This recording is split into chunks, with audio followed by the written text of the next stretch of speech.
He's fast. He's a good athlete, can catch the ball. So he's definitely somebody that will be working into our system, if you will. It's been the talk of the sports world for the past 12 hours. Yesterday, the Cowboys traded defensive end Micah Parsons to the Green Bay Packers in exchange for 2 first-round picks and defensive tackle Kenny Clark. Parsons agreed to a 4-year, $188 million contract, making him the highest-paid non-quarterback in NFL history. The Browns will welcome in Parsons and the Pack in Week 3. Guardians back on the diamond tonight. They'll start a 3-game series with the Mariners. It'll be the first time they'll face Josh Naylor since they traded him to Arizona this past winter. First pitch is set for 7:10. And in college football, the Akron Zips got their season underway at home against Wyoming last night. They lost by the final score of 10-0 thanks to a touchdown with 4:21 left to go in the fourth to seal the deal for the Cowboys. You can now find 92.3 The Fan on YouTube. Subscribe to our YouTube channel and get the best content from our shows each and every weekday. That's 92.3 The Fan on YouTube. Headline sports news every 20 minutes right here on 92.3 The Fan from the University Hospital Sports Desk. I'm Matt Corrali. Up next, it's the Ken Carman Show with Anthony Lima here on 92.3 The Fan. Make the afternoon drive your soundtrack on the way into the Guardians games. And talk about the game on your way home on overtime. The best Guardians coverage is right here on Cleveland's Sports Radio, 92.3 The Fan. The Ken Carman Show with Anthony Lima. I laugh at all. It's like, why even have the media availability if you're not going to actually give the media anything? What's the point of this? The only thing people care about is the quarterback room, and you're adding to the quarterback room? You really want him to just come out and go, we're signing Bailey Zappi? Yeah. Even though he hasn't been signed? Why not? I'm watching a documentary where the best team in football and the Dallas Cowboys, where they made more news than anybody, the owner would just get out in front and say, oh, here's the situation. Here's what we're doing.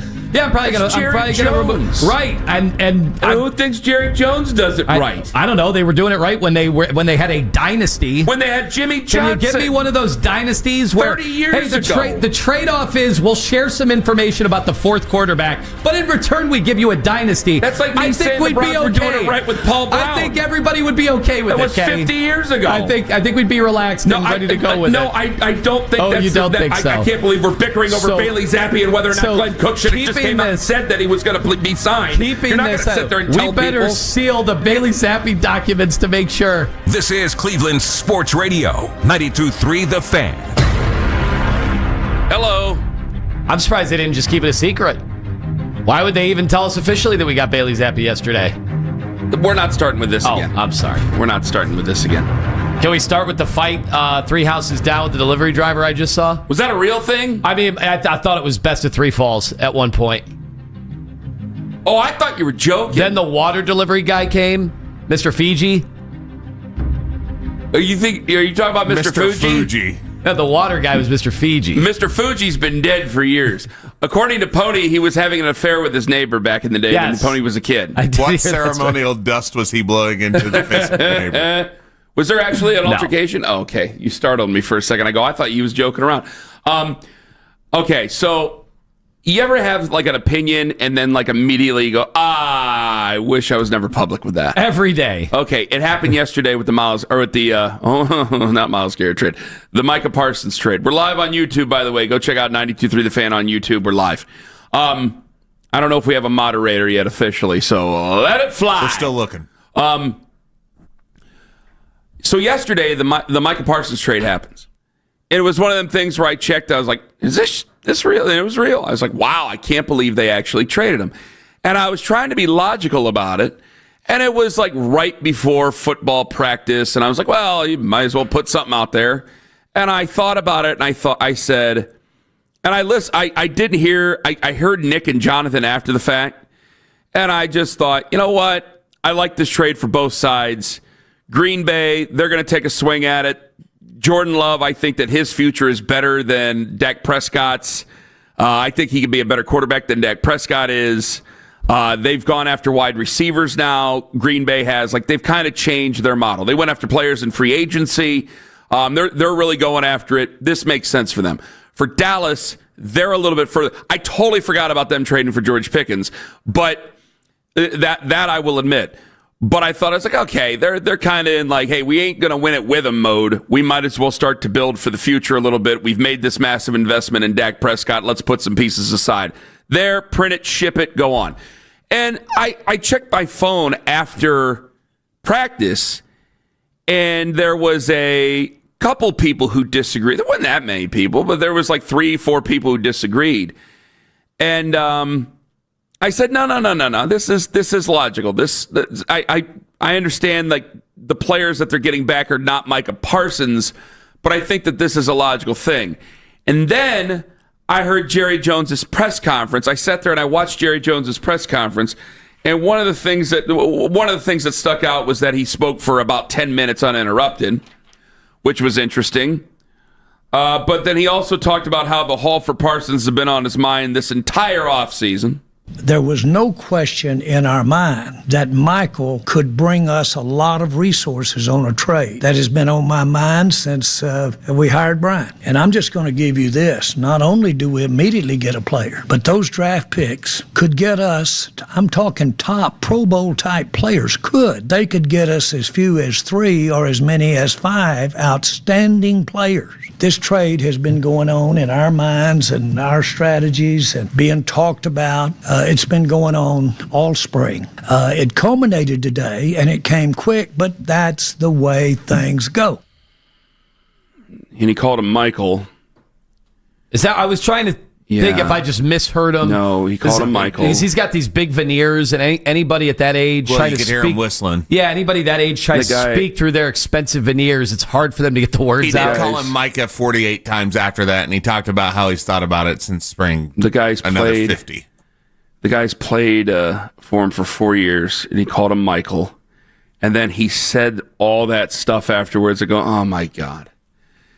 And I did something that's kind of rare because nothing on the internet really counts. And I went back and I tweeted at the people who disagreed with me. And I go, you know what? You're right. I'm wrong. Just from hearing him talk. Because I tried to assign logic to what Jerry Jones does, and that's my fault. Because you can't assign logic to what Jerry Jones does. When you're calling your best defensive player and one of the best defensive players in the NFL, when you're calling him by a different name, I struggle to believe that you know exactly where your franchise is going. And when he's talking about in the press conference, he mentioned how this made them better for the postseason. I go, oh God, he really thinks that they're going to be more competitive with this. And I go, man, I'm trying. Was that throwing shade because Micah hasn't done anything in the postseason? I don't know because could Jimmy Haslam have said that about Myles Garrett? Like last time we saw Myles Garrett in a postseason game, he didn't do it. I'm saying if he made a trade like that, I guess if he wanted would he to, be like, well, this is all about the postseason, and last time we were in the postseason, our guy didn't do anything. If he wanted to, I guess he could, but he was saying how this is going to make them better for the postseason like this year, and I go, there's no. And I understand, like there were some people going, well, it's back end first round. I go, I get that, but you can move that. And I remember DeMarcus Lawrence, who is widely respected around the NFL. And I do follow Sean Sharif down there in Dallas and a couple other Dallas people who are like over the last couple of years, man, he's not really well liked at the Star and well liked in the locker room. And there's some flies in this ointment here that kind of stink with Micah Parsons. I think part of it is because of his podcast, and he gives opinions on his own team on his own podcast, so that might rub people the wrong way. But that's stuck in my head. We already have the owner that does that. We don't need another player doing that. And so I thought, okay, this is best for both sides. Green Bay gets themselves an outstanding player. The Cowboys are going to move on, and they're getting ready for their future. And then I heard Jerry Jones speak, and I went, damn it, man, I can't believe you tried to assign logic to Jerry Jones. That's all. Because they'll mess it up, and I did find it weird, and I told you guys this before the show. Well, when you say they'll mess it up, you think they'll mess up the draft picks? I mean, I don't know. They've done okay. They've done okay. They've drafted decently. You're right, but are you going to find players in the back end of the first round? I mean, they were kind of lucky that Micah Parsons fell to them to where he fell to them when they were able to draft Micah Parsons. And I think that when you look at a guy like him, like he found 11 or 12 when he got drafted by Dallas. I think it was 11 or 12. When he was drafted by Dallas, like they were kind of lucky that he fell to him where they fell to him. I don't know if you're not going to find another Micah Parsons. And if your goal is to compete for this season, then really you should have just signed him last year before TJ Watt and Myles Garrett and everybody else gets signed. That's what you really should have done. So now I'm watching this press conference. You're calling him by a different name. We're saying these things. You let it get personal and you let it get silly. And then I couldn't help but think of it, and I told you guys before the show, the one documentary that Lionel watches, so I'm actually excited to talk about it with him, is that America's Team documentary on Netflix. And I go, at the beginning of the documentary, you guys rip Tom Landry, who can't defend himself because he's dead, but you rip Tom Landry, say he was falling asleep in meetings and he can't get his players' names right. And I go, here's a 79, 80-year-old man who can't get his names right in front of everybody here. We're just repeating the process. I just now. thought I misheard him. I thought he couldn't get the words out right. Because he is I'm telling you, guys at that age have a real big problem getting the words out. Well, you said he got the name right afterwards? Yeah, he got it. He got his name right a bunch of times. Oh, so he got it. He called him. It's not like he so actually just the thinks clip his that name is Michael. So just the clip that we cherry picked, he got it wrong. It's not that we cherry picked the clip. That was the best clip that we had. There you go. Yes. It was the best one that we had. Because you cherry picked it. That's why it's the best clip. All right, fine. Ken's biggest point is that he messed up the name, and he picked the 1 out of 50. It's not my biggest point. The 49 out of 50, he got it right. But Ken's point was he got the name wrong. So, of course, you went out of your way to get the one that he got the name wrong, then it makes sense that that's the best clip. I made several other points. It's just that you decided I only heard the name one. Because that's the only one you wanted to hear, because you have your head up your ass. That's the only one I did hear. I didn't hear the other ones. All right. Listen, if you want to sit there and fight over Jerry Jones. The contract that I offered him back in April, we offered him a contract to come play for the Dallas Cowboys, and it was a good one. Now, it was more guaranteed than what I've been reported that was here now. Nothing in the world am I criticizing Micah about at all. That was every bit his right. Micah's never been anything but so pleasant for me to be around. I want to be real clear about it. Was that a swing and a miss by Ken? Did he get it right? He did get his name right, but he also got it wrong. He also got it wrong, is what I'm saying. I think it just came out wrong.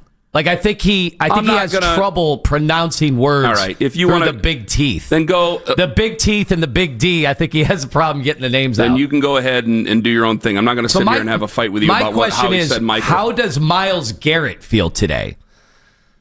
I'm glad we've moved on to something of substance here. Well, because he got $40 million a year, and this is $47 million a year. Uh-huh. Does Myles Garrett wish he would have dragged this out further along? He could have gotten $7 more million a year. Now, I know the guarantees, but Micah Parsons 4.5 years younger. Mm-hmm. So I wonder if Myles Garrett is feeling like he could have dragged this out, like the humiliation that happened during the Super Bowl and all that stuff. I wonder if he just mistimed it. So you want him to still be holding out? I'm saying if I'm Myles Garrett and his agent, I just saw somebody who's not as good as me get $7 more million a year. And they're still in the same ballpark, and that's kind of the $7 million a year. I don't know if you look at top paid guys in every position. $7 million is not in the same ballpark. That's a pretty big chasm. It's a strong payment, but you already made your decision. Now you go with it. So Myles is now fourth on non-QBs. He's going to hold out again. He's going to ask for another trade. Jamar Chase is making $250,000 more a year. TJ Watt is making $1 million more a year. And now Micah Parsons is $7 million more a year. You know, all these guys, like the only thing Myles wanted to do when he got his contract was, I wanted to be the highest paid, right? And then what TJ Watt wanted some claim, even though TJ Watt's contract, the way it was structured, was different, that it was shorter, right? The TJ Watt situation. I would imagine, yes. So what, you want Myles to... Now I'm messing it up. You want Myles to... well, Tom Landry over there. Yeah, look at me. Do you want Myles to hold out again, is what you're saying? No, I'm saying if I'm Myles Garrett, am I wondering if I took the right tact? Did I just need to do it closer to the season? You have a lot more money. And the funny thing is, this, you can't say, well, I was not in camp or anything. Micah Parsons was not in Green Bay's camp, and Green Bay's Super Bowl odds just shot up, which I was a little surprised at. Like, the totality of where they are in the pecking order, like they shot up big time, according to the emails we got overnight. Well, yeah, of course, I think they would. I mean, again, they're going all in with this, and he's a really good football player. Defensively, who was it? Oh, God. Who was the guy who had, I think they had led with 7.5 sacks last year for Green Bay. That was their leading sacker. You had Micah Parsons. That's going to help him. For Myles, you made your decision. Your decision is made. That's where you go. I'm sure there's something in the back of his head going, I could have got a few more million extra. I don't think that's unfair or unthought of. Okay, I'll meet you part way on that. I think for a lot of Browns fans is that you saw the haul for Micah Parsons. Would you have done that for Myles Garrett? So getting two first-round picks. Yeah, the defensive tackle, that's inconsequential to a lot of people. I mean, you're talking about a 30-year-old guy, high miles. Yeah. Had a bad, not a bad year last year, but had a down year last year, got banged up. He was really good 2 years ago. Yes, he was. He was very good 2 years ago. But the player's inconsequential. Would you have done that for 2 first-round picks? Because I thought, really, at 26 years old, I thought you could have got more picks out of Micah Parsons. Well, wait a second. When we were talking about Myles Garrett, Kenny Clark's a good player, but we were talking about 2 firsts when we were talking Myles, weren't we? Yes. So that was Micah's not as good, but obviously younger. But that's the thing. He's still in that. It's not like he's like a tier below. He's in the same street. So, and he's 26 years old. So now you're putting him on a really good football team. But they got to pay him. So they got to pay him. So in terms of overall assets, this is as big of a deal. Highest paid non-quarterback, $47 million a year, and 2 first-round picks, and a player. Well, this is where I thought different, though. Myles is going on 29, 30 years old. This guy's 26. Are we sure we would have got 2 first-round picks back? Because you got to pay him, and he's 4 years old. I vividly remember the conversations. People were wondering. They didn't know if we were going to be able to get the 2 firsts because of the contract he was looking for. Because we were all 2 firsts, and I heard yesterday, and I'm not...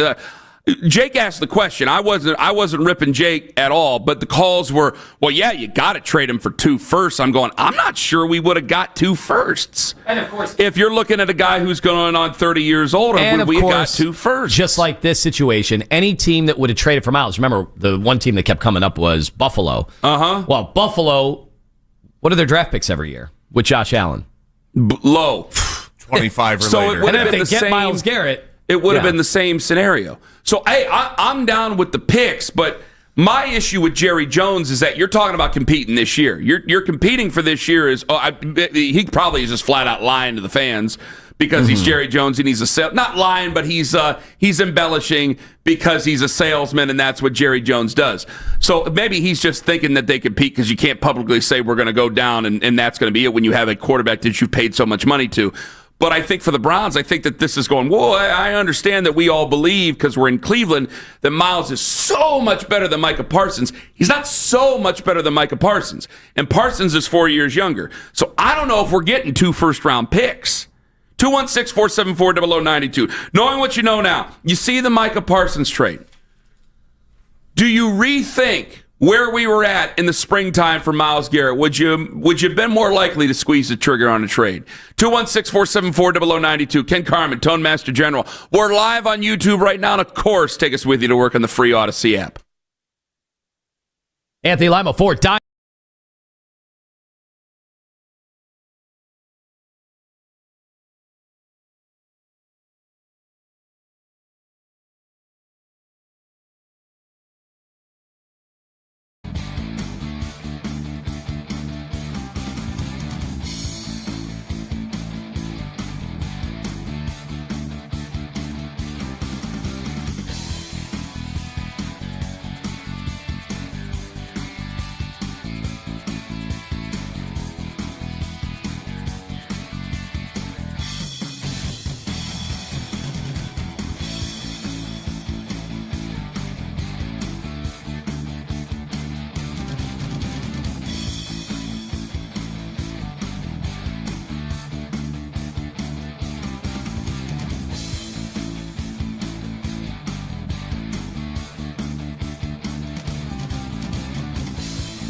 Local since 1937. 1367 Canton Road near the intersection of Route 224. 480 east from 237 to Warrensville Center shows light traffic conditions, as well as 77 north from Gent to 90.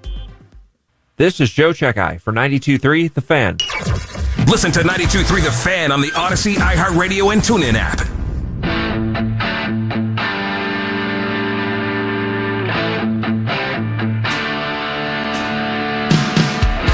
Daryl Ryder 801. He's got a bone to pick with me, apparently. Daryl does? Yeah. Come on, it's a Friday. He's bad. I don't know. Oh, stop it. You're the one who called me and told me. Daryl does. You're not supposed to. Not Daryl. Yeah, you're the one who stoked it. You're the one who got it going. That was my acting there. You got to make him angry. First week of the season, and you got to pull that nonsense. Well, it looks like we're going to get into it even before the first week of the season, like we did last year. Well, it was you and him, not me and him. I stood by and watched. That was fantastic. So we got a lot of people today, so I got to get you guys in. We got Adidi coming up at 7:20. Where do we go with the Kenny Pickett thing with Adidi here? Because I don't know. I heard Nick. You told me Nick was ripping her yesterday.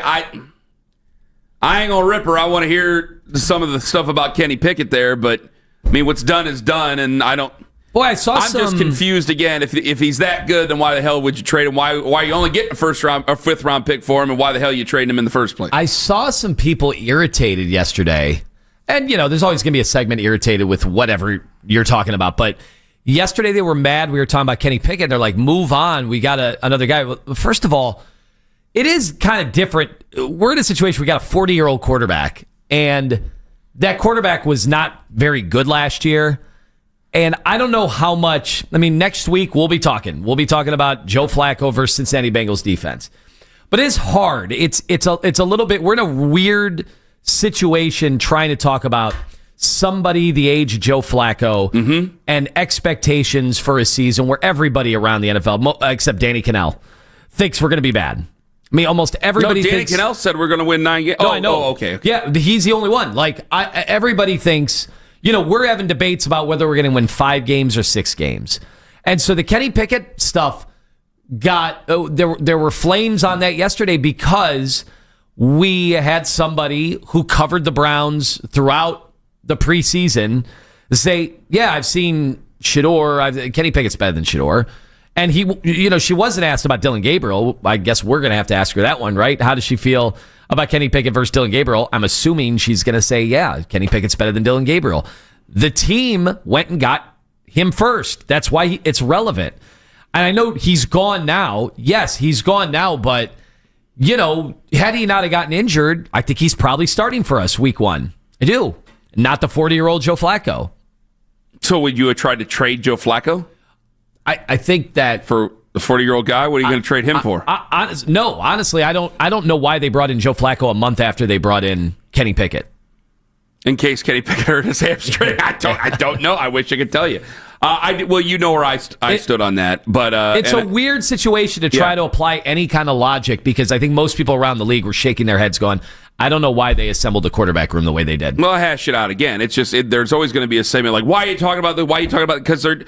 Because guys, they're not going to be that great of a football team, and there's things that they're doing that I don't know.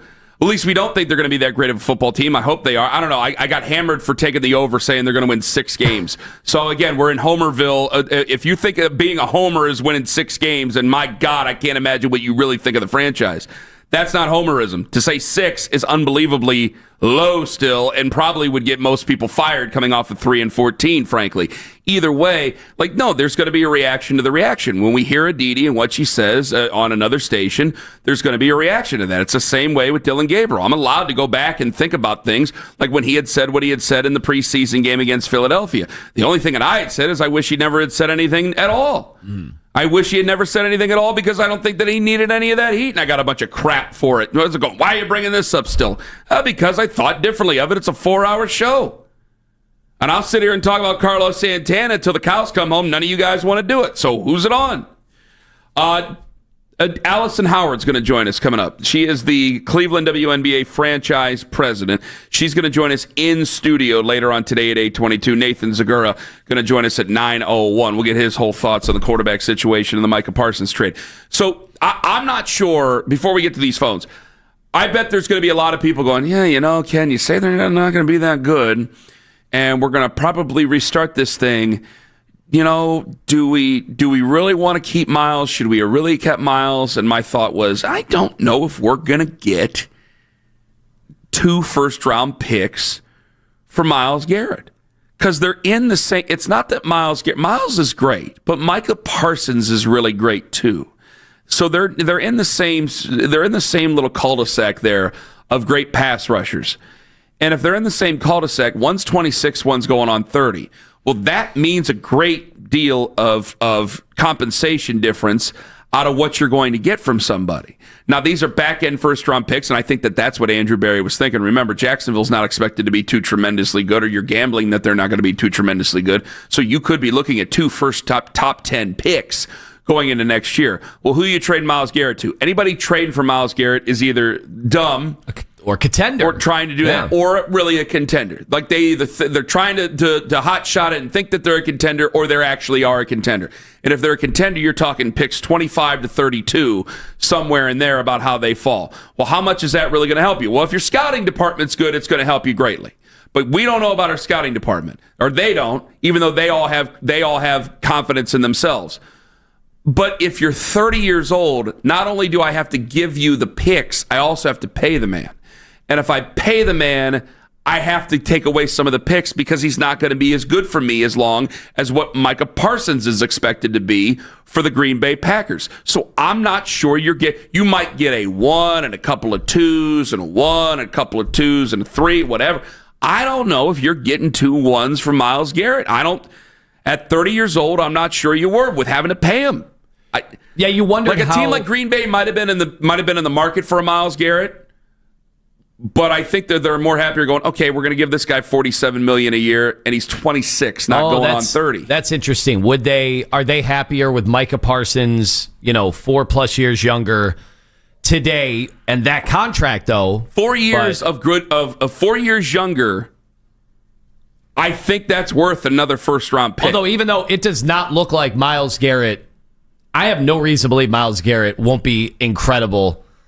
I think Myles Garrett can get another contract. Like that is how his career is shaping up. I don't think he's going south. I don't.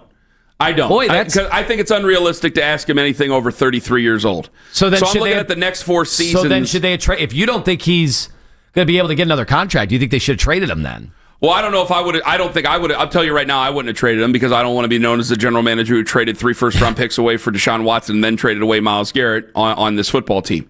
So it would have been an ego thing for me. I'll say that right off. I'll say that right off. But when it comes down to brass tacks of things, if you can get 2 first-round picks, like if somebody came to me and says, Ken, you can get 2 first-round picks. Well, we're closer to the season. I don't think they're going to be that good. People are calling me every word in the book and calling me basically a homer because I'm saying there's going to be 6 wins. Yeah, you would trade him for 2 first-round picks. That's what you would do. Again, Jerry Jones, the issue is that Jerry Jones traded him for Micah Parsons for 2 first-round picks. It's Jerry Jones then coming out and saying that you're a playoff contender and this is going to make you better in the playoffs. No, it's not. Trading away one of the best pass rushers in the NFL and arguably one of the 2 best pass rushers in the NFL over the last 20 years, that's not going to make you better in the playoffs. Kenny Clark is not going to be a net positive more unless Micah Parsons goes out there and gets hurt and really can't play again. Kenny Clark is not going to be a net positive over him. You don't give the Cowboys credit, when somebody gets injured like that. No. You don't give them credit. No. 216-474-0092. Kevin in Georgia, knowing that you know what you know now when it comes to Micah Parsons, would you rethink trading Myles? Who did Andrew Berry draft out of these 4 people? David Njoku, Baker Mayfield, Nick Chubb, or Myles Garrett? The answer is 0.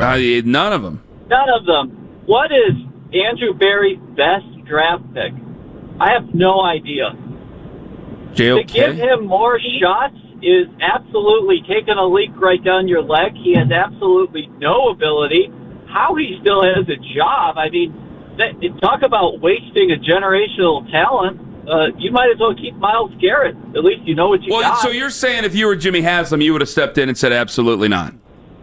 If I were Jimmy Haslam, I would have fired Andrew Berry 3 years ago. But Kevin, I'm asking Kevin, the general manager. I'm not asking what Kevin thinks of Andrew Berry. Would you trade Myles Garrett for 2 first-round picks? Do you think we could have got 2 first-round picks considering the Micah Parsons trade? No, I like what you said. I think that Myles Garrett's too old, and that plays a big part in the NFL with the value of draft picks. And I mean, Jerry Jones made an absolute mistake. You have to replace Micah Parsons. They're not going to do that in one draft. They might not do it with either pick. So, no, I wouldn't trade him. See, this is what... It's money, but Jerry's not going to do that. Kevin, you're the exact person I'm talking to and talking about, and thank you very much for the call. Kevin is exactly the example of what a lot of people are thinking right now, where, hey, man, you could sit here and talk about it till you're blue in the face, but they don't have a lot of faith in Andrew Berry. That simple. So we're chewing the fat on Kenny Pickett. There's a lot of people just can't wait to get these guys out of here. We're chewing the fat on Dylan Gabriel. There's a lot of people who can't wait to get these guys out of here. We're chewing the fat over and over and over again about Shedeur Sanders. There's a lot of people who don't even think he's going to be here next year because they want to get these guys out of here, and they're just waiting for the show to end. That's what they're doing. The show being the Browns. Yeah, well, this is the first time in a while I've actually thought that we have a really good draft at this time. Most I'm very, very cynical of his drafts every year, and I think I've been proven right this one. I think I have a chance to be really good. But assembling the quarterback room the way they did and potentially sabotaging 2 young rookies because of it, I think that's another example of a miscue by Andrew Berry, which I think it hurts because this is the year I actually think he assembled some good young talent. 216-474-0092. Knowing what you know now about Micah Parsons, would you go back and have made a move with Myles Garrett? 216-474-0092. That, and later on, if you ask Ryan Day, this is exactly where he wants his team. That's at 7 on the Fan. Friends, Ken Carmody for the wonderful people with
Nissan, your family-owned dealer on the Bedford Auto Mile or bedfordnissan.com. 77 north from Route 18 to 90 shows light traffic conditions, as well as 480 east from 237 to Lee. This is Joe Checkeye for 92.3 The Fan. Whenever you need to talk about the Browns, we got you covered. We are Sports Radio 92.3 The Fan.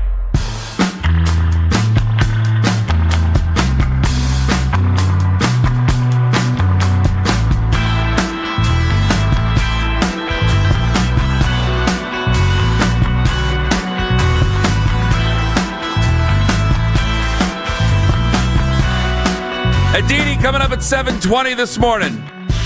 Daryl's mad at me coming up at 8. 216-474-0092.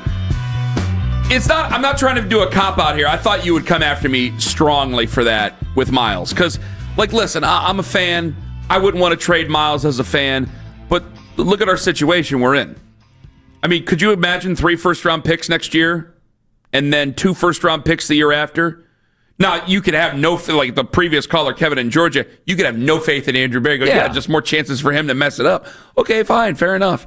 But if you're looking at it from our perspective, because they're always the best ideas. I would have assumed if they did trade Miles, I would have assumed it'd be the bottoming out this year, and then it'd be a total house clean. Yeah. Because 5 1s over the next 2 years, even if one was a bust, you still got 4 1s in 2 years, and one of them would be a quarterback. That's pretty strong. But I don't think you're getting 2 1s for Myles Garrett. That's where I think that maybe I was wondering if it sounds like a cop-out a little bit because he's 30 years old. Well, the thing when we were going through the original conversation, I remember I said, look, guys, this team is in a transitional phase. They got 2 different timelines going, and normally that doesn't work for professional teams because you got all these older guys. He's 29 right now, but he turns 30 in December. Sorry, I want to make sure. You've got all these older guys. You don't have a quarterback right now, presumably. And normally teams in that situation would trade a Myles Garrett because he's going to want to go to a contender. He's making noise. It's not going to be great to have that guy in the locker room. Yeah, you trade him, but then you're like, well, who are we going to trade him to? We're going to trade him to a contender. Well, a contender, you're not getting good picks then. You're getting worse first-round picks. And remember, Buffalo was a team that came up, and Buffalo is probably going to be picking at the end of the first round the entire time you're collecting on these picks. And then it doesn't look anywhere near as desirable.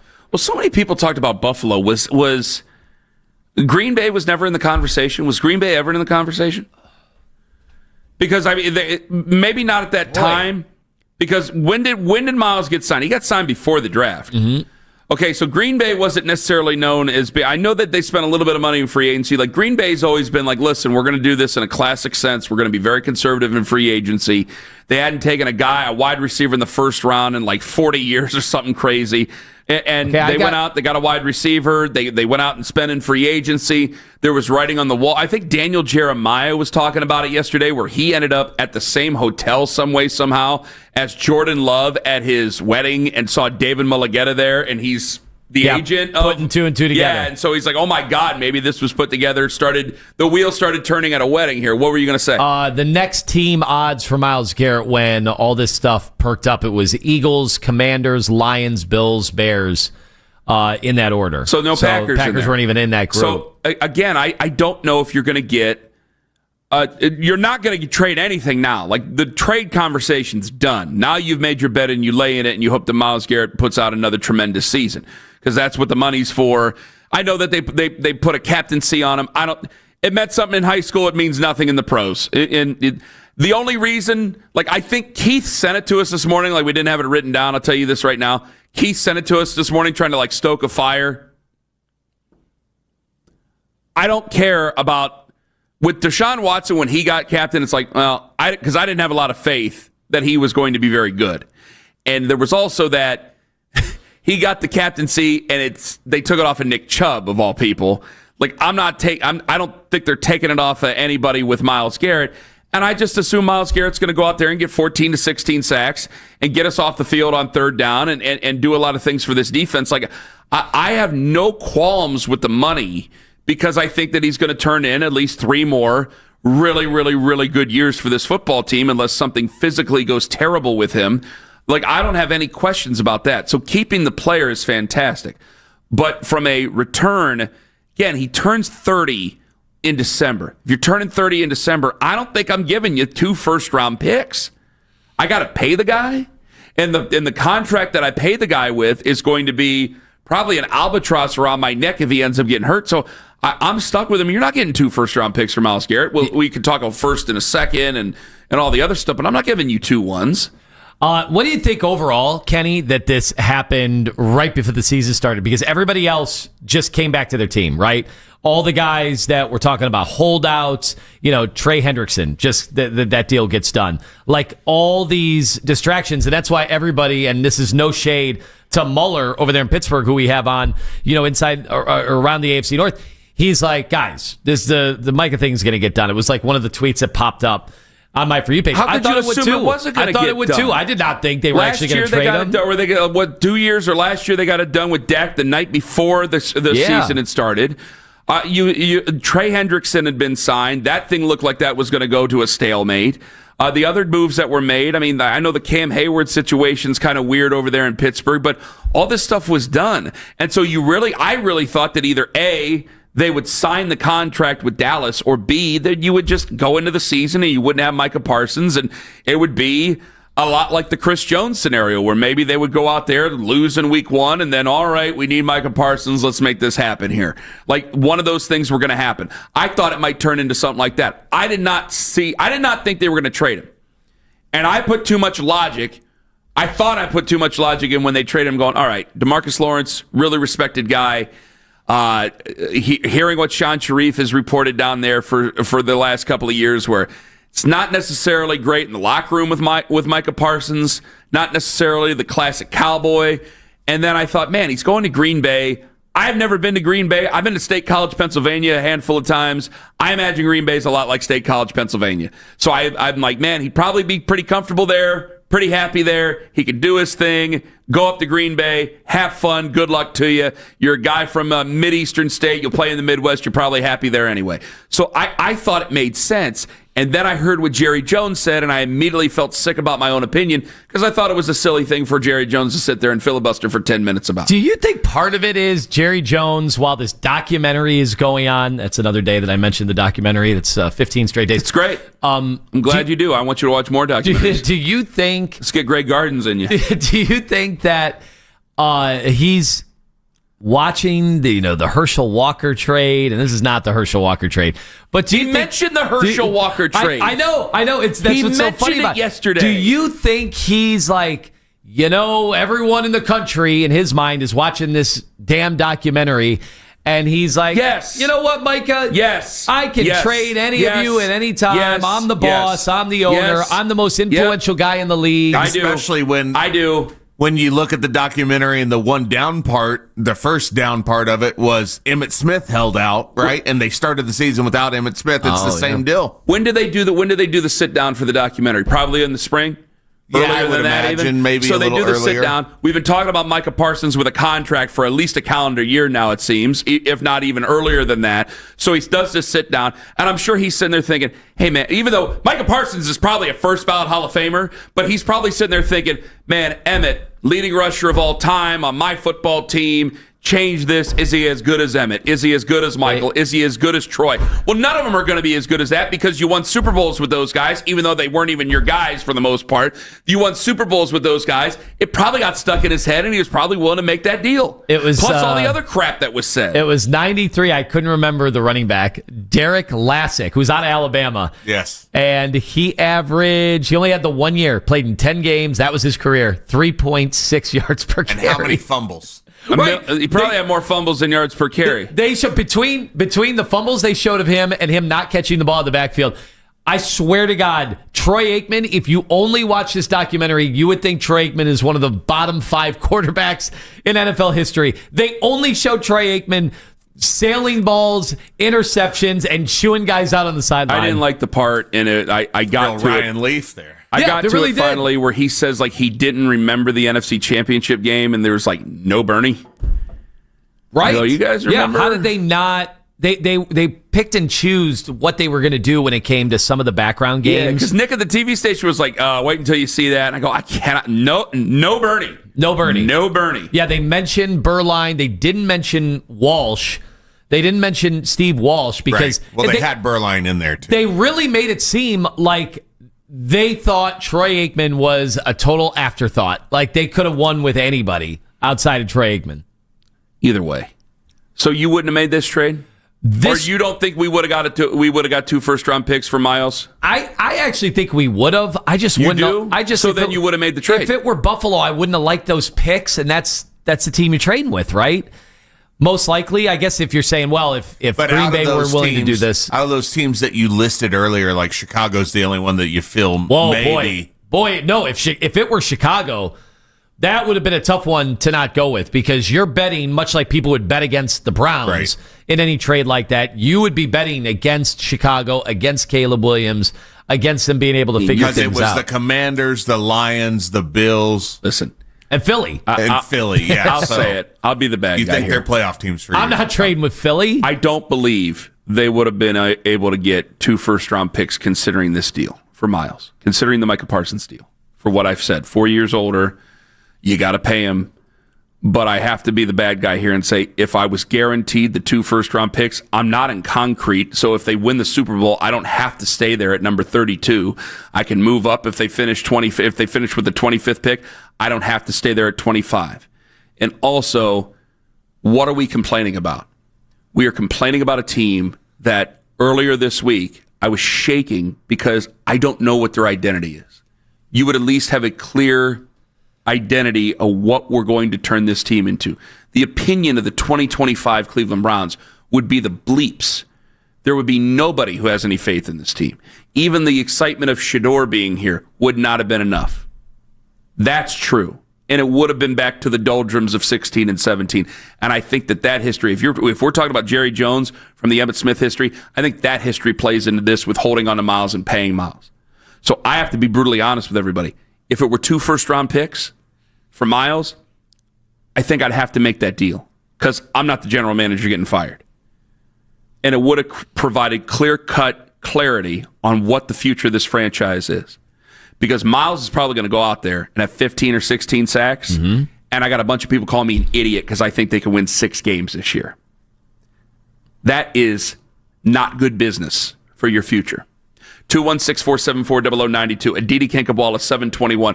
Ryan Day has his team exactly where he wants them. Disrespected going into tomorrow on The Fan. Friends, Ken Carmen here for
fan actually happy about this? Well, what's funny is that they're not too far off from what I wanted them to end up doing too. And even I find myself being like, all right, could they have done this better? Like initially, the entire time I said Flacco into Sanders was my dream scenario. And I think that kind of speaks to what you're getting at. That idea is that there's too many options, and Flacco into Gabriel wasn't a lot of people's choices. The Afternoon Drive. Weekdays starting at 2. We are Sports Radio 92.3 The Fan.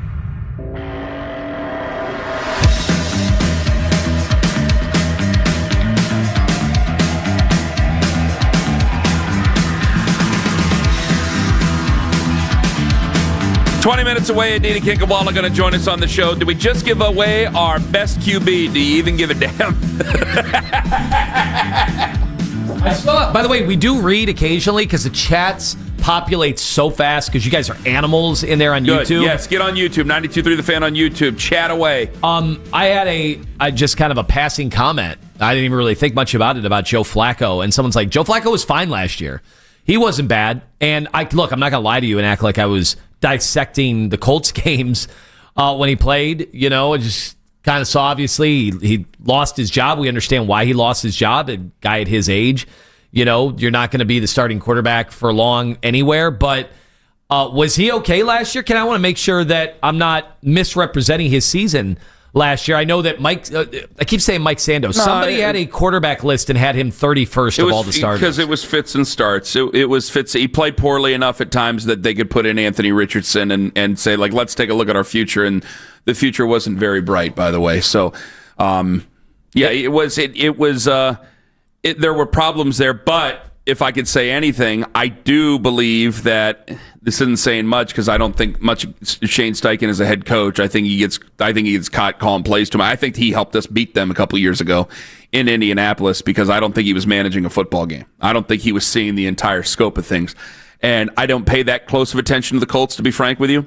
It's one of the teams that I think I would put in the bottom tier of teams that I watch every single week on NFL Plus and on the Next Gen and stuff like that.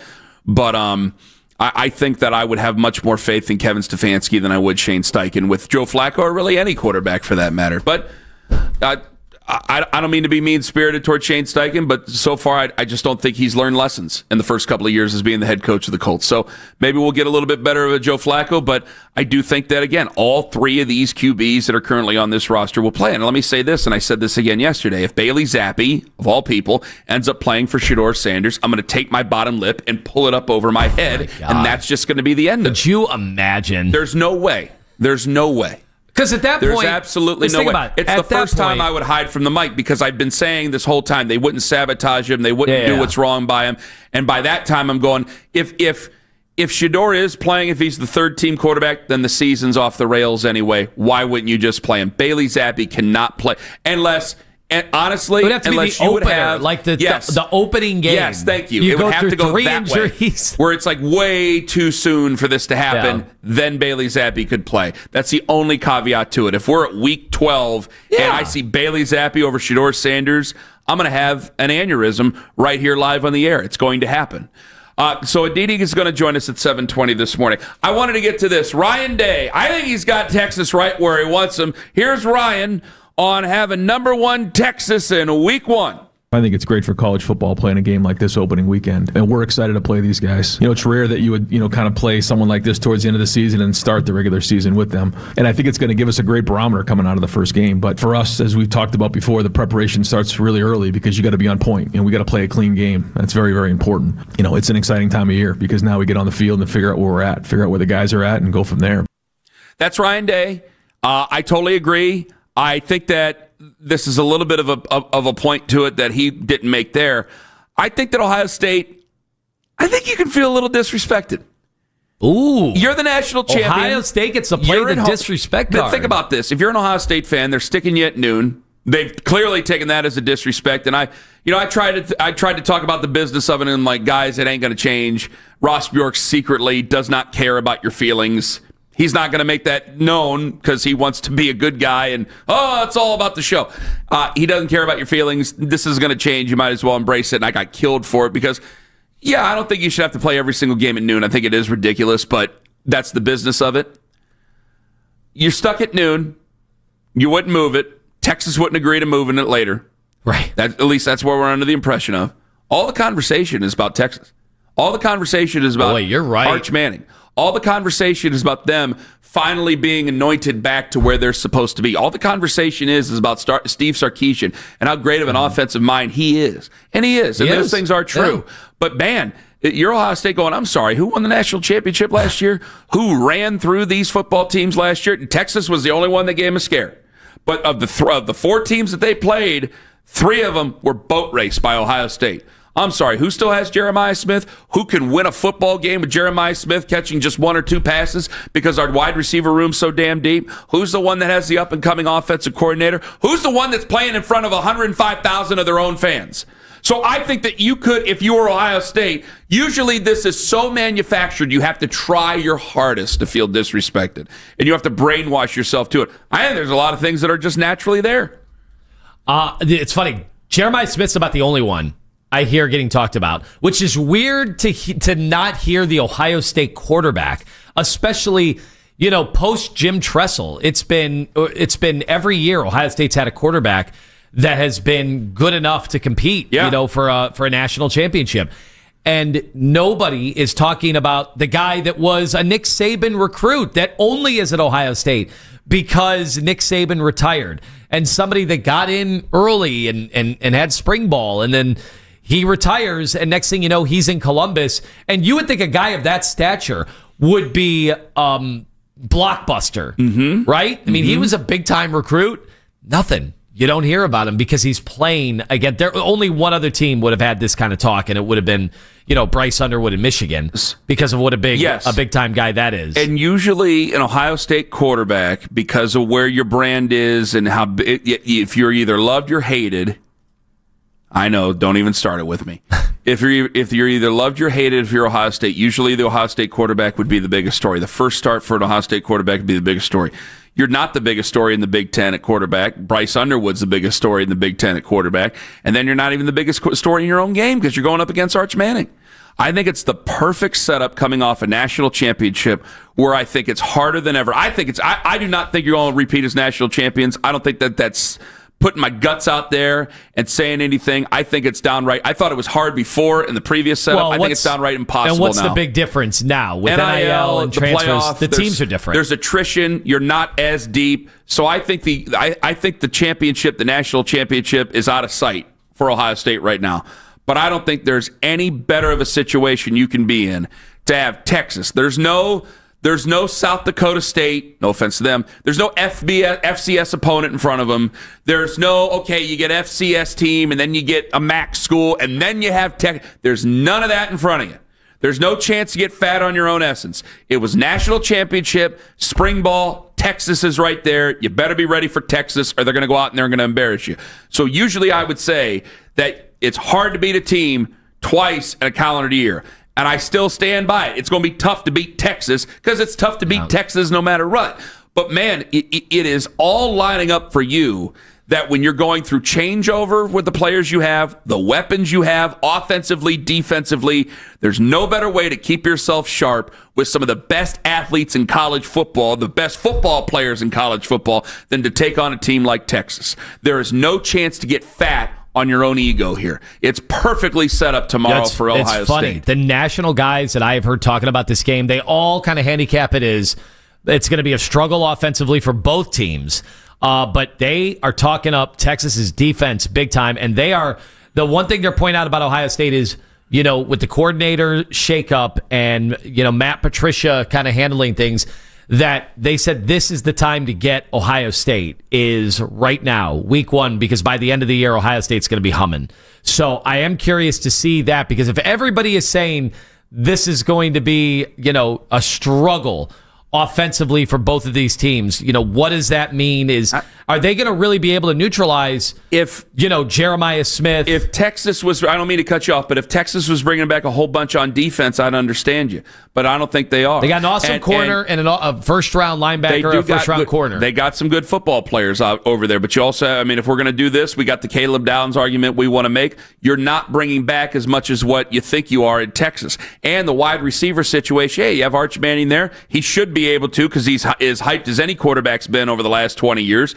So if you have Arch Manning there, you should be able to replace Matthew Golden, Isaiah Bond, et cetera, et cetera. You should be able to do that. But we'll only see, and probably by the end of the year, Texas should be in a much better place. I disagree with Danny Cannell. I think these are both playoff teams, and they should probably meet again in the playoffs. But this is a good situation for Ohio State to be in, because you can be laser-focused, iron-sharp, saying that the world is counting against you, that you can't repeat it. I don't know what you're going to do in October when you get into the doldrums of the Big Ten schedule there. Maybe someone's going to come up on you, and they're going to trip you. But with this game right here, I think it's an advantage for Ohio State. And you will have the Ohio State fans' attention. A lot of noon kickoffs. It's kind of malaise in that building.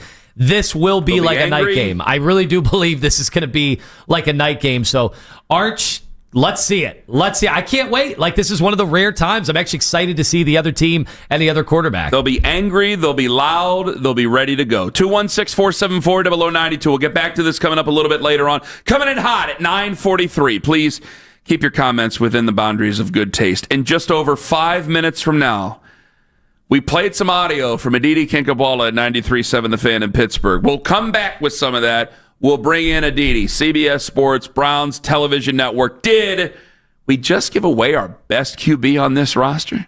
Ken Carman, Anthony Lyman, take us with you to work in that free Odyssey app. Absolutely love the young team.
starting quarterbacks in the current National Football League whose coaches have told me that Kenny Pickett is better than the guy that they are starting. Okay, but why keep Sanders over Pickett then? Because you used a draft pick on him. And Andrew Berry is someone who has not been known to cut loose a guy that he just drafted. And so there you are. And now the development of these quarterbacks becomes yet another thing that Kevin Stefanski has to figure out and deal with amidst massive circus that surrounds anything and everything related to Shedeur Sanders. Whoa! It's time. Daryl's going to browbeat me coming up at 8:01, but it's Adidi Kinkabala right now. It's 7:22 on the Fan. Hello, Adidi. Well, it's actually only 7:20. Hello, Adidi. Good morning. Adidi appears on the Fan hotline. How do we start this, Tone? You raised the dander. You got the dander going, Adidi. Did we just give away? There's another piece of this, too, though, that probably I didn't make as clear or as good of a point there. Well, go right ahead. Pony asked me who is better right now at this very moment, and I said right now at this very moment, it's Kenny Pickett. But there's another piece here, is that the Browns, Andrew Berry and the Browns aren't going to cut loose a guy that they just selected in April, but they also clearly believe that his ceiling is higher, that there is growth and development, that with growth and development and maturation and time, his potential is greater than holding on to Kenny Pickett. So there's another piece there as well. Yeah, I understand totally where you're coming from. Pony can be almost as slippery a wizard as Tone. I thought you were going to play the part where I had to yell at him and say, "Can you at least let me finish a sentence?" Okay, I had heard. Do we have that? Do we have that in the system right now? This. It might have went through the system. Because I'd love to listen to that back. Do we have it? Let's play. Here we go. Let's play. Here we go. They don't have a quarterback as a franchise. One guy's 40, and the other kid played like hot garbage in the last preseason game. Why would you jettison that guy just because of injury to keep a 40-year-old and a fifth-round pick who looked like dog vomit in his final preseason game? I think ultimately, the Browns have always been looking to next year. That's part of why that Kenny fit engineered into that next trade. year more than Flacco or Shedeur? Oh, my goodness. Can I finish a sentence? Yes, but I'm allowed to talk, too. I mean, it's not like I'm just going to turn the microphone off and let you talk for 15 minutes. Of course not, but if you ask me a question, please allow me to at least finish answering the question before you jump in. The Browns engineered that trade out of the number 2 spot to get an extra first-round pick next year to increase their chances.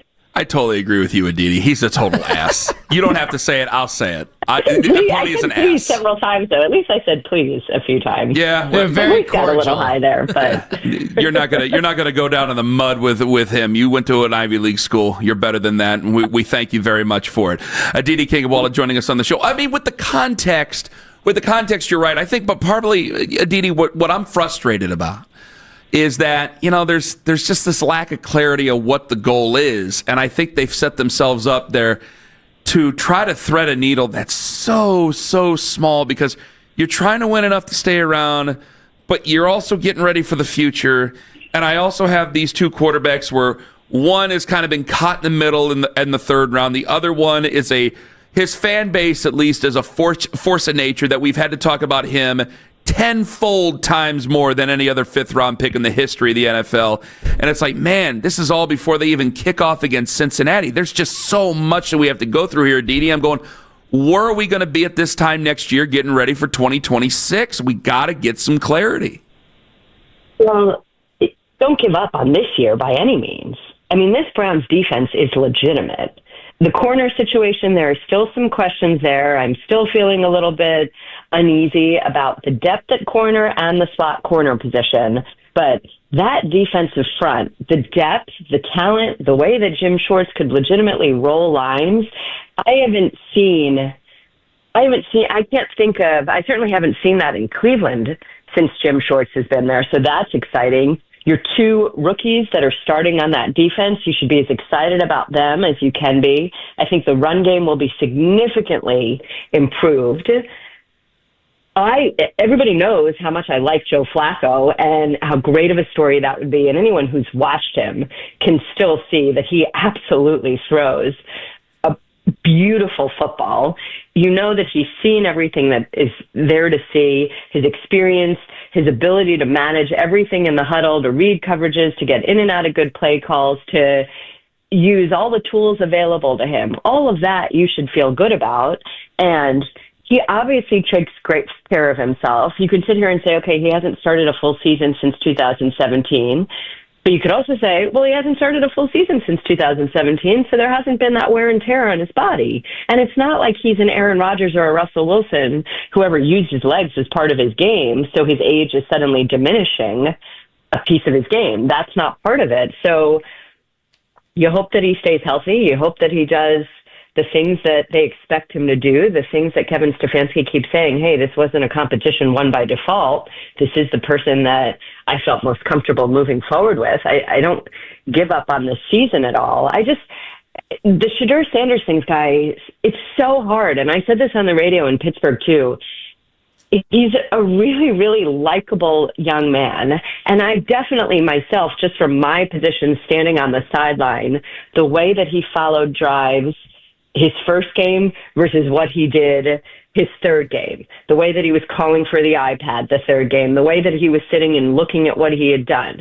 You can see it's a young man that is growing. It's a young man that is being exposed to new things, and he's taking them in.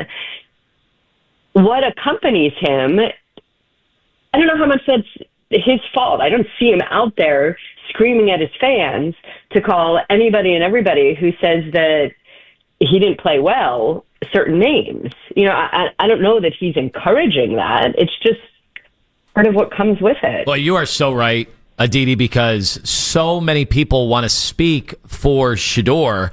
And I've noted time and time again, you're not hearing anything from him. You're not hearing a peep. If anything, you're hearing a humble guy. And I don't understand where this is all coming from. The follow-up question I wanted to ask you, but Pony would have just screamed over you to ask it because that's his demeanor. It's very sad, sad state of affairs. He's a pig. No business at this stage of the game. But the question I want to know is, would you say the same thing about Dillon Gabriel? Would you say that Kenny Pickett is ahead of Dillon Gabriel right now? I don't know. I don't know enough to make an informed decision on that. What I would read is that the Browns clearly felt it was close enough in that they are comfortable moving forward with Dillon Gabriel as their number two. If heaven forbid something happens to Joe Flacco and he can't go, they clearly feel that way, that they can trust and be comfortable with Dillon Gabriel. And I think we certainly saw in the way that he's managed the offense, the way that he has been very quick in recognizing what to do, where to go with the ball. The ball gets out of his hands really fast. He makes good decisions. He's obviously very comfortable in that huddle. He's a great leader already at this stage. They felt good about all of that. Maybe part of it, this is pure speculation, but we also heard ownership say that at some point you want to see the young quarterbacks. Maybe that plays into some of it. Maybe, there are a lot of other things that happen behind the scenes that we're not necessarily always privy to. And I said this too, when I left Cleveland on Saturday after having done that game against the Rams, I felt really confident that Kenny Pickett was staying and that the Browns weren't going to move him unless they got some sort of exceptional offer. And I know that Kenny Pickett was very happy, and Cleveland really, really liked the coaching staff, really liked the offense, really liked his teammates, really felt that when he was healthy, he would be able to perhaps push the conversation a little bit. So I even though as soon as Aiden O'Connell got hurt, I had messaged a few people and said, Kenny Pickett could end up there. I left the stadium on Saturday thinking he wasn't going anywhere. In fact, I think I told my husband he's not going anywhere. But something changed in between then and Tuesday, and that might have been just a greater security in who Dillon Gabriel is and the stage that Dillon Gabriel is at. Something I can tell you about him that I've been repeatedly told is how quickly he learns. And he makes a mistake, and there's incredible confidence that he won't make that mistake again. How fast he absorbs what's taught in the meeting room and on the field. So those are things that you feel good about. I just hate for the Browns. I just hate that so much of the conversation is about all this other ancillary stuff. And I'm choosing to trust Joe Flacco, who said that the noise inside the building, the noise inside the quarterback room isn't actually that crazy. And that the quarterback room is pretty much like a typical quarterback room. So that sort of, I hope, gives fans some solace that even as everybody on the outside is sort of a Twitter and crazy and going nuts, maybe inside they're not really as affected by that. Adidi Kinkabala joining us here on the Fan Hotline. I wonder if we're asking the right question, because it's been, ever since Joe was named the starter, it was, how long's the leash on Joe? And I'm thinking, is that, hearing you talk, Adidi, maybe it's not the right question. Maybe the question should be, instead of the leash on Joe, is it more the process for Dylan? Like, hey, we can talk about a leash on Joe, but if Dylan's ready to take over, maybe even if they're a 3-3 team, say there's something like that, maybe it's Dylan Gabriel who gets put into the position. I can't speak to that. I don't know. I remember in New York, it wasn't a leash on Kurt Warner. Sorry, it wasn't a leash on Kurt Warner. It was Eli Manning, and I believe, you probably know this, I believe the Giants were 7-4, right? Didn't they have a winning record? I believe so. When Eli Manning ultimately went in. This is a different situation, because I believe the Giants right now feel that they have their future in Jackson Dart. And maybe the Browns think that Dylan Gabriel is their franchise quarterback for the next 15 years. I don't know. But I know that the Giants think that Jackson Dart is their future. I don't think there it's as much about a leash on Russell Wilson and how they start the season. I think there it's, okay, when do we feel ready to put Jackson Dart in? When do we feel confident and comfortable with everything that's happening around the quarterback position with the New York Giants? That's something that the Patriots did a year ago when they didn't necessarily trust their offensive line. And so they threw Jacoby Brissett out there early as they tried to settle in before they let Drake May go in. I don't believe that that's the situation in Cleveland. I really believe the Browns can win games with Joe Flacco. You know how bullish I am on him. I've said that he was the better quarterback last year in Indianapolis. He did some pretty tremendous things without any preparation, thrown into games at the last minute, getting a starting assignment at the last minute. But in Indianapolis, you're not giving up on a guy that you used a number 4 overall pick on until you really have no other option. So obviously Anthony Richardson was going to keep getting every opportunity, even if Joe Flacco was the better option there. And if you look, these stats are running around, like last 17 games, Joe Flacco versus Patrick Mahomes, it's jarring. Joe Flacco, it's jarring in the sense that it's essentially the same. It's very similar. I think Flacco's numbers are actually a little bit better. Joe Flacco can still play. The Browns are running an offense that they've had a ton of success with under Kevin Stefanski. They're not doing the nonsense that they did a year ago. They have 4 healthy veteran offensive linemen who've played together for a long time and feel good about where they are. And their left tackle is coming along. And clearly they like this receiver group and believe that there's a lot of potential in these young guys.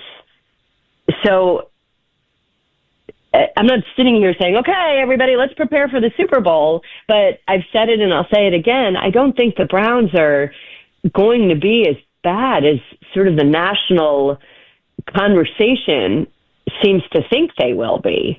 I actually think the Browns can do some good things here. So let Joe Flacco go do those good things. And I don't know that the Browns are giving up on the season at 3-3. You look at the way the season starts, and granted, every single year is different, guys. So it's not, we can sit here and say, oh, that's a murderer's row, but I don't, coaches don't think that way. They don't say, oh, this team did this last year, and so therefore it's sort of each week is its own new week. But what if Joe Flacco is 9-3? Why would you pull him? Why? So I think this is all on the Browns offense and Joe Flacco and how they play, and it's all part of the puzzle in some way. It's hard. You now need to develop these young quarterbacks. You need to make sure that they get enough reps. You know that in the meeting room, your priority is to win games. Your priority is to prepare your number one offense and your number one quarterback.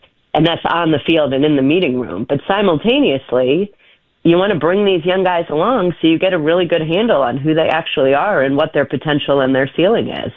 At A. Kinkabala on social media, did Micah Parsons, the haul that the Dallas Cowboys got, did it make you think about Miles? And could the Browns have got 2 first-round picks for Myles Garrett? Oh, for sure. We talked about that in the spring, didn't we?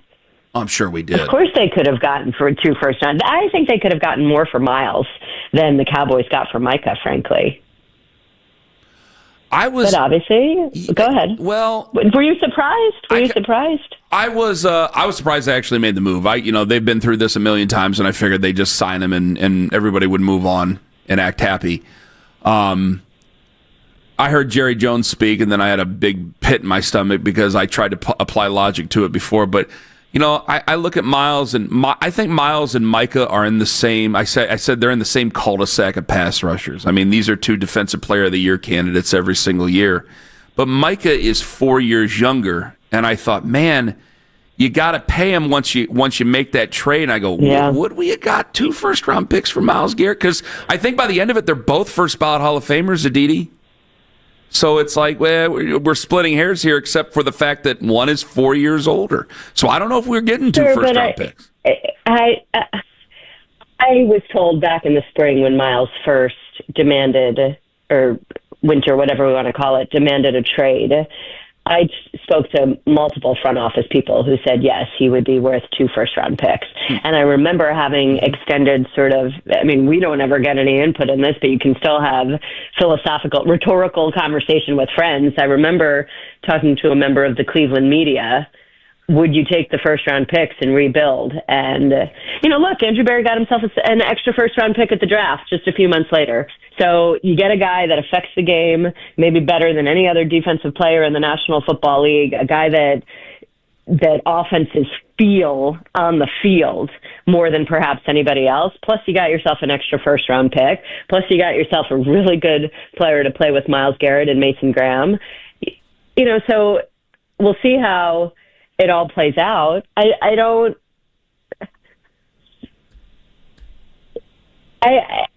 think that you look at the Ravens and how Eric DeCosta signed Kyle Hamilton, and I think that they do such an exceptional job of signing their guys before it gets to a point where it can be contentious. And they don't worry about, well, we don't do this before this time period, the way, for example, the Steelers do, and the mess that they got in with TJ Watt twice. I appreciate and I admire that approach. And I think the other thing that the Ravens do is that they recognize who their beasts are, who their engines are, and they don't really care if conventional wisdom or analytics say, well, you don't pay that position first, or this isn't the position that matters. If center is the position that makes your line go, and if that guy means so much to your team, then they pay their center. If this guy's a safety, and in general, you don't pay a safety before you pay an end and a linebacker, well, they don't care because they love Kyle Hamilton. They think Kyle Hamilton is that good. They think Kyle Hamilton matters that much to their defense, so they go ahead and they pay him before any of the nonsense sets in. And I appreciate that, at least. Mm-hmm. And I don't know that that gets enough credit. This week we talked so much about the mess made in Dallas, but why didn't we talk about the mess not made, the mess avoided in Baltimore? Adidi, thank you so much for the time. It's always wonderful when you join us. We're going to do it again soon. All the best. Thank you. Anytime. I am always eager to join you. And Lima and Ken, thank you for allowing me to complete thoughts. See, it's the two of us that we don't allow each other to complete each other's thoughts. We'll be that well, way that's with each fine. other. You have each other every day. You can talk over each other. Yeah. But I get easily flustered when I can't get a thought out. I'm sorry about Pony's behavior, Aditi. Aditi, thank you for the time. Goodbye. Adidi Kinkabala on the Fan Hotline. All right, coming up in less than 20 minutes, Daryl's mad at me. So I'm going to get ready for my beating with Daryl. Daryl's going to beat me, everybody. And coming up in 5 minutes. Not in the mood for that today. You, as a fan, have more power than you've ever had. And it was put on highlights yesterday when it came to the Micah Parsons trade and the thoughts of Myles Garrett. It's coming up here in 5 on the Fan.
$2. True Rewards members can pick their favorite Pepsi fountain drink and pay only 89 cents. Find the app in your favorite app store to sign up and save instantly.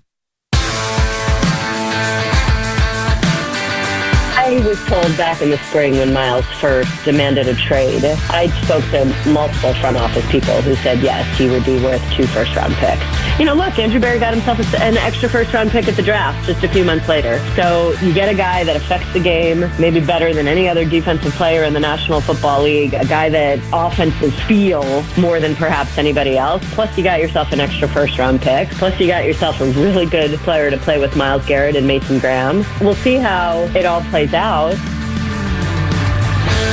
That's Adidi Kinkabala with us just in the last segment.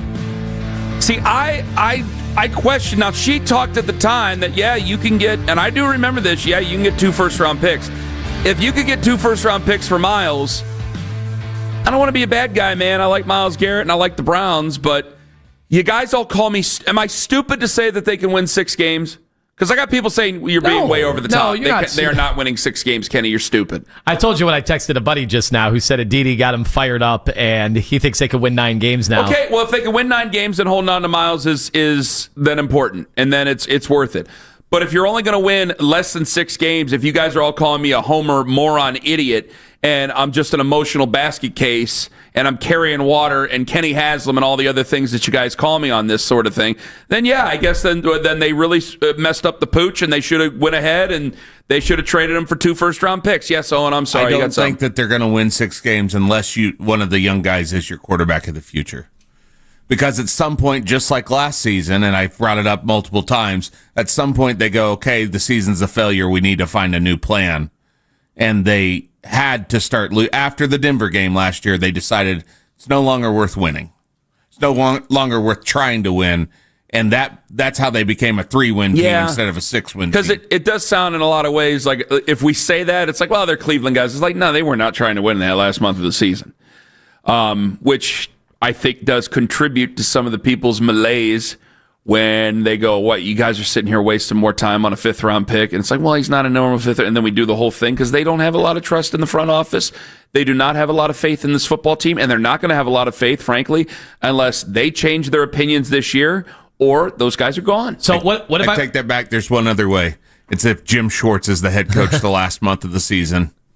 And Greg Williams asks. And he goes, I got nothing to lose. Let's try to win games. Then we're going to make Tommy Rees the head coach.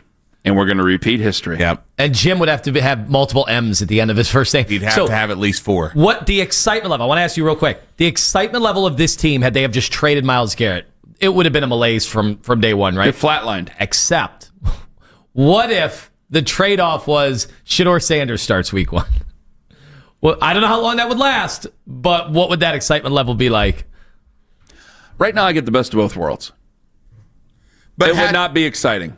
I think I would be really, really, really, really disliked by a lot of the Shedeur fans that are dropping in on us. What? Well, right now, the excitement or the potential excitement of Shedeur starting right now was, well, at least you've got this defense that has a Hall of Famer on it, at least one. It's got Denzel Ward. Schlesinger looks like he's something, right? If there's no Myles Garrett, I don't know that you have as much faith in wins this season. That's true. And you don't have as much faith in Mason Graham or Schlesinger, just like you said. You don't have as much faith in the secondary, and the secondary needs all the faith they can get right now because you have Denzel Ward back there and then a collection of question marks, if not stiffs. Stiffs. Well, what do you... It's, hey, Mom, I got drafted in the NFL. I'm a Cleveland... Yeah. Guy in Cleveland says stiff. 4 new stiffs in the secondary this year for the Browns. Principal Skinner, prove me wrong, children. Prove me wrong. Prove me wrong, Donovan McMillan. By the way, I always wondered, I used to use this all the time on the news. when you would get drafted by a certain hockey team and you told your parents, oh, where are you? What team are you playing for? I'm Predator. I'm Predator. Why? I'm happy to be a Predator. Did we get to that? You did that on the news? On the news, yeah. Why would you do that on the news? I just thought it was a weird team name to be associated with. Think that's any reason why I don't see you on the news? It might be. You might be onto something. Judas Priest. It's been my lifelong goal to be a Predator. Today I'm a Predator, and I'm happy once and for all to retire a Predator and go in the Hall of Fame as a Predator. You're an animal. I will forever be known as the greatest Predator of all time. We're not going to get to the Nick Wright thing. It's okay. It's fine. We'll do it later. I might do it after Daryl, actually. Daryl joins us at 8:02. So you go back to Shedeur real quick, the whole Shedeur thing. I like Shedeur. I want him to play at some point this year because I don't think they're going to win more than 6 games. I picked him to win 6 games now. I never once said I want him to start the season. If he was starting the season, I'd be sick. Absolutely sick. Because then I would call him Deshaun Kaiser all over again and that this team isn't going in the right direction. Because I had to scream and yell and get mad years ago. Well, Ken, he's the most talented quarterback on this roster. Yeah, he's not the most ready. Joe is the most ready. The second most ready, I can buy their logic of second most ready is Dylan Gabriel. Dylan Gabriel does look like the second most ready. I think the guy with the higher ceiling out of the two is Shedeur. Is there not a world... If Miles wasn't there, it would be a flatlined excitement for the football team. I'm curious from the Shedeur people that are in the chat right now, and this goes are in the chat. And this goes for the people that love Shedeur. We had on last week from CBS somebody who absolutely loved Shedeur and thought the Browns were doing him dirty. Yeah, Emery might have been earlier this week. Emery, it was this week. Emery was a long week. Great guest. We got into it in a very cordial manner. Very nice. But is there a world, Shedeur fans, where 10 years from now, 15 years from now, Shedeur Sanders has a very good NFL career, gets to the playoffs, wins some playoff games, franchise quarterback in this league, and people ask him, what was the key?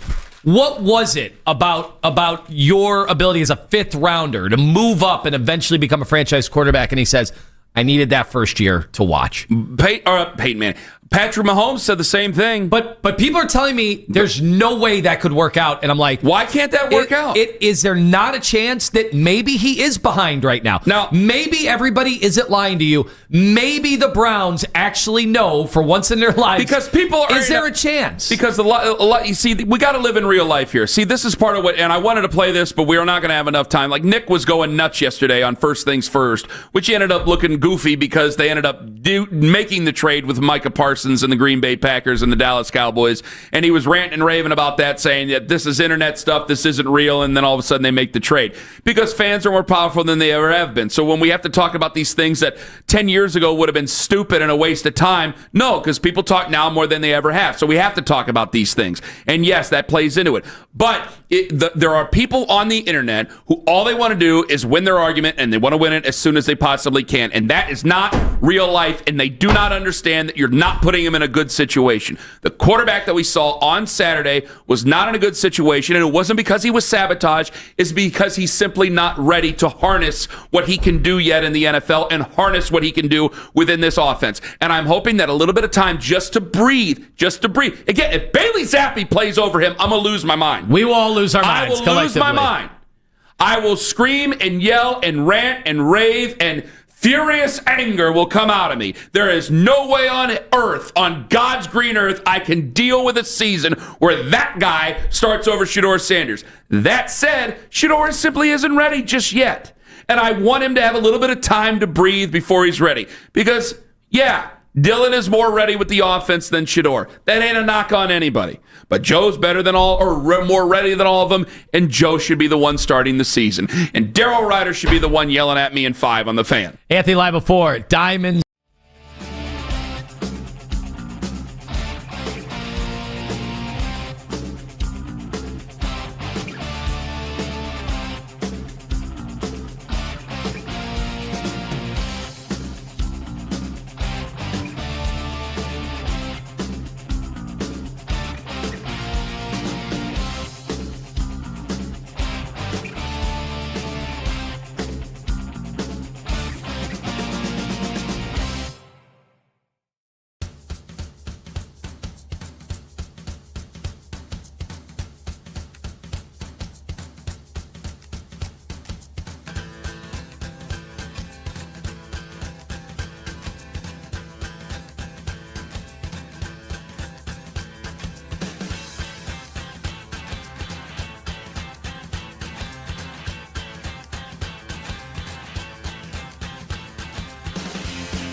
is set for 7:10. Left-hander Logan Allen will get the ball for Cleveland. Right-hander George Kirby will start on the mound for Seattle. You can now find 92.3 The Fan on YouTube. Subscribe to our YouTube channel and get the best content from our shows each and every weekday. That's 92.3 The Fan on YouTube. Headline sports news every 20 minutes right here on 92.3 The Fan from the University Hospital Sports Desk. I'm Matt Corrali.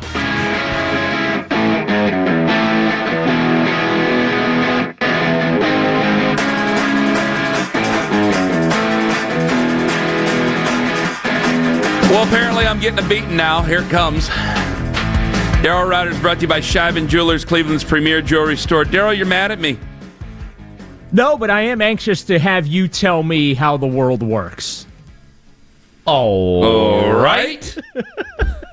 No, you're not supposed to laugh, Daryl. Come on. Come after me. As if I've not done this for 30 years and am absolutely clueless of how things operate.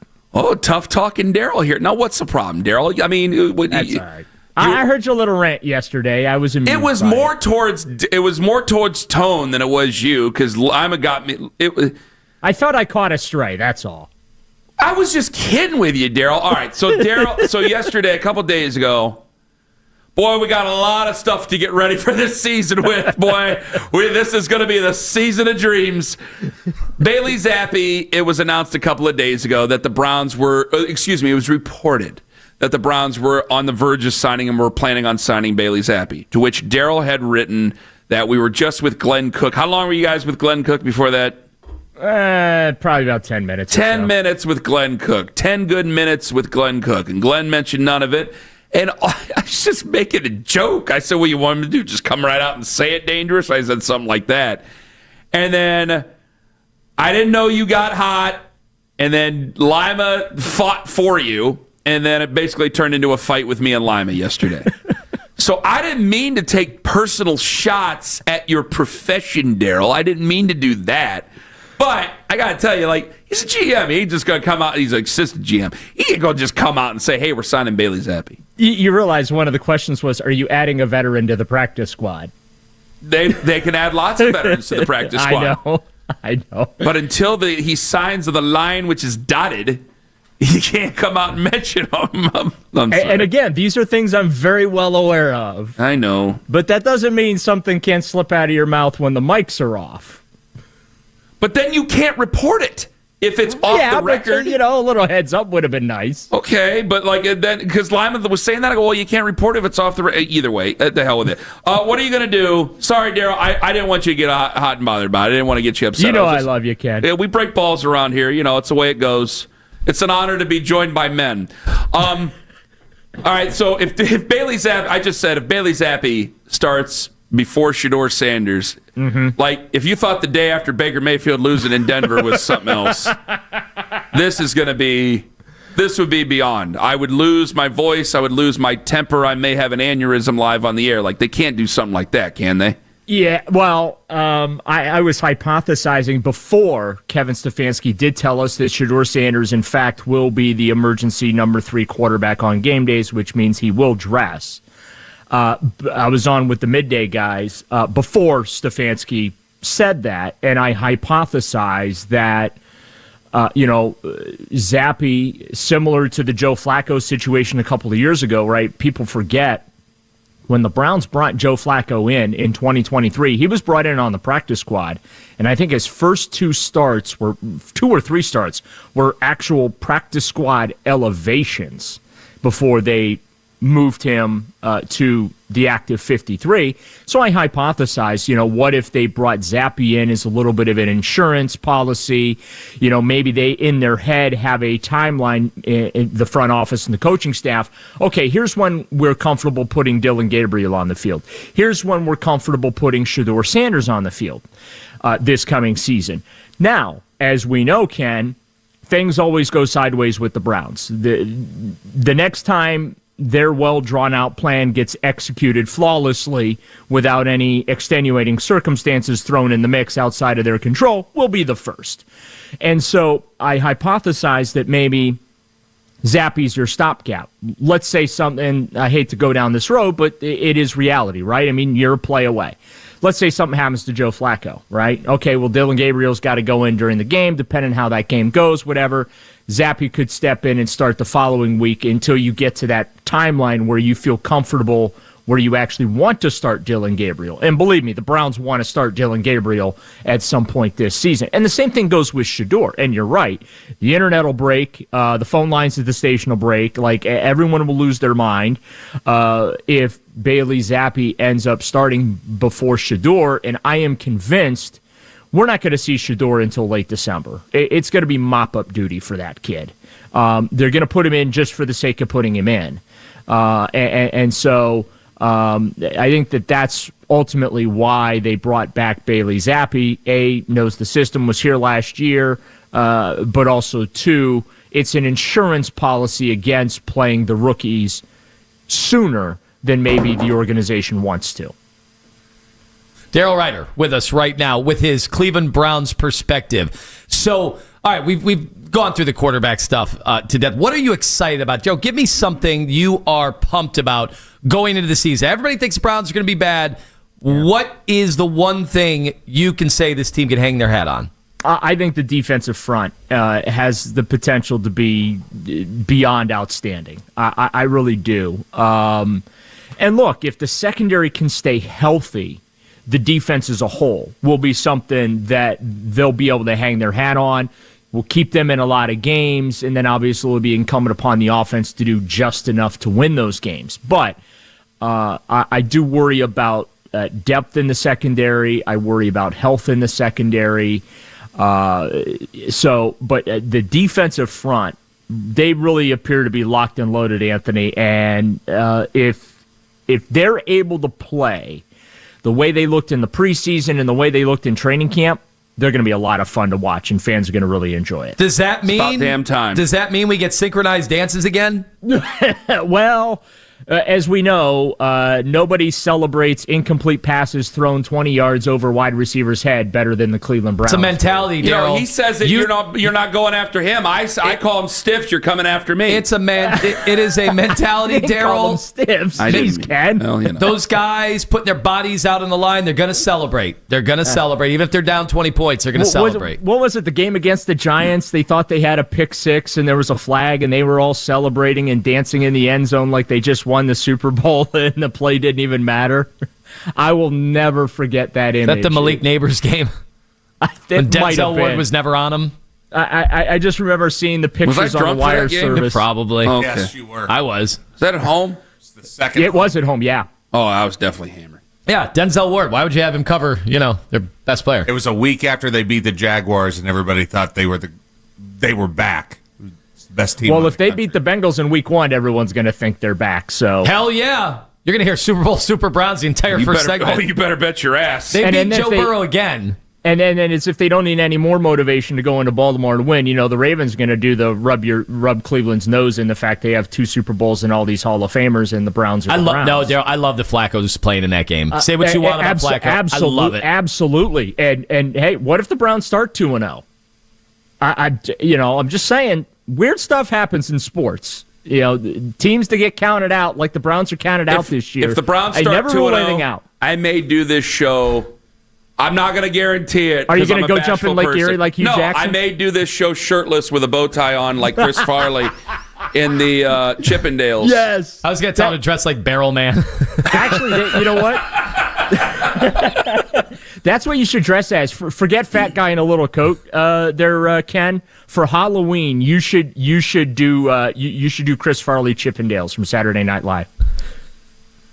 For the whole show? Yes, and I think that Anthony It's going to get cold in here, man. It's late October. Well, I might have the headlights on. You got plenty of insulation. And then what are you Lima, trying to say, Daryl? I'm not trying to say anything. I'm just coming out and saying it. If you're calling me fat, I mean I'm fat. That's the way it goes. Daryl, the Micah Parsons trade. Now, I tried to bring the Myles Garrett situation into it and how it was handled very differently. We kept our guy. They ended up getting the 2 first-round picks and another player. What did you think of it all?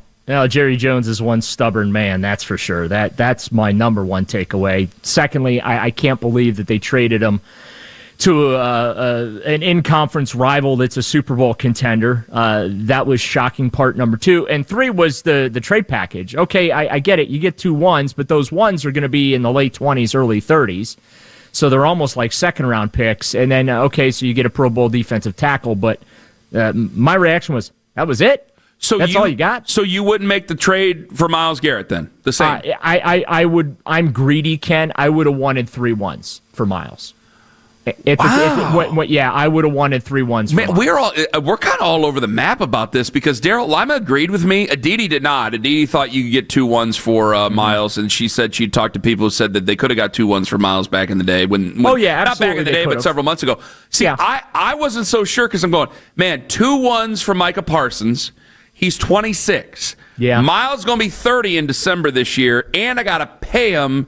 2 ones. I don't know if I'm going to get 2 ones, honestly. No, I think they could have gotten 2 ones for him, plus more. The conversation needed to start with 2 ones. Well, then if I'm getting 2 ones, I mean, I'm not trying to be a bastard over here. I mean, he's a fantastic player, and I don't want to share him with any other fan base. Like if he goes on, I don't want him to turn into Saquon Barkley. I don't want to share him with anybody else, but. Which, by the way, I'm totally rooting for Micah Parsons right now in the Packers. You're talking about 5 first-round picks. Not against us, Daryl. Not against us. We got him early in the season. I know that Green Bay game just got a lot more difficult than it already was. So you would have channeled, or you would have made your pick, and you would have traded it. Yeah, you would have traded him. Traded Myles? Yeah. Mm-hmm. I mean, it's a time. Okay. I mean, I'm glad, I'm thrilled the Browns kept him, paid him, all that, and that contract already looks like a bargain at $40 million a year. There's been 2 or 3 other contracts, including Parsons, that have surpassed that as far as the defensive players go. But at the time, yeah, I mean, based on what Myles was communicating to everyone with a camera and a microphone.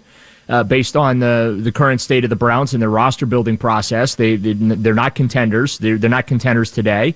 They're not going to be contenders until they find that franchise quarterback, which is the point where they're at and what they're going to go through this year. Try and figure out if any of these rookies have anything. Which again, no matter how many games these guys play, I don't know how you can make blatant statements whether or not any of them can be successful or not. It took Josh Allen a couple seasons. Peyton Manning led the world in interceptions his rookie year, right? Mm-hmm. Troy Aikman went 1-15 his rookie year. So I don't know how you can make paint with a broad brush and make a blanket statement whether these guys are going to succeed or fail in the National Football League just based off a couple starts as a rookie, but that's where the Browns find themselves. We ran a poll. 87% of Browns fans polled said they would not stand for seeing Deshaun Watson with the Cleveland Browns at any point this year. Nick Wilson himself, he called it, quote, not tolerable by the Browns fan base. Your thoughts on Deshaun Watson, the possibilities of him coming back, whether or not he'd play, and how Browns fans would feel. Would the fans stage a walkout, Daryl? I don't know if they stage Look, listen, I'm already sick of the Instagram videos. I mean, okay, great. Hopefully he's able to get healthy and whatever, but then you're not sick of the Instagram video. Wow, guys, just trying to look at the eraser phrases that Daryl's guys trying to earn his money. I'm trying to be a human being about the thing too. That's all. I'm just, I'm not. But I have no interest in watching Deshaun Watson play football for the Cleveland Browns ever again. It does not appeal to me. Give me Bailey Zappi. Give me whoever else you can find. I will take Bailey Zappi over Deshaun Watson. Yeah, I have no interest in that. And the other thing too is, I mean, he does look good in the workouts, but those are workouts. Like, how do things look when you're having to react and things like that? Now, from a football standpoint, I'll tell you this. I don't mean to cut you off, Daryl, but we don't have a lot of time. From a football standpoint, yeah, I think that Deshaun Watson would probably be better than Bailey Zappi. The fans don't want him. I mean, you're talking about an obscenely lopsided. This is Reagan-esque. It's a $230 million sunk cost. Yes. And it ain't our money, so who cares? And so I'm just like, no, it's to save the fan their time and trouble. I would zero this thing out. Yeah, I would have IDR'd him for the rest of the year, but I understand why the Browns are doing what they're doing because they almost have to do it.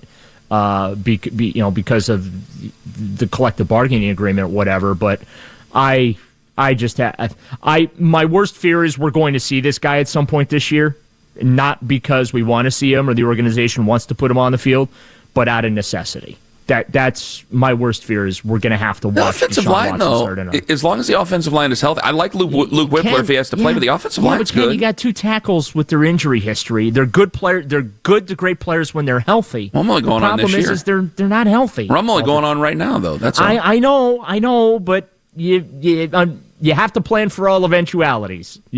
How long have you been around the Browns, Ken? You always have to plan for the eventualities. Now, here, I'm telling you the way it is. There you go. See, I was going to say, long time and not as long as you. You made that abundantly clear at the beginning of this interview, and I'm suitably chastened now. You'll be around long after I'm gone. Sure about that? Yeah, I'm pretty sure. That's interesting.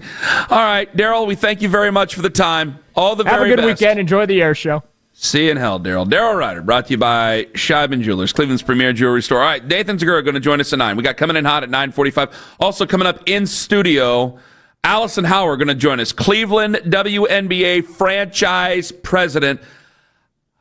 I know that we just said what we said about the Glenn Cook thing. Can I ask her pointed questions about bringing Dawn Staley here?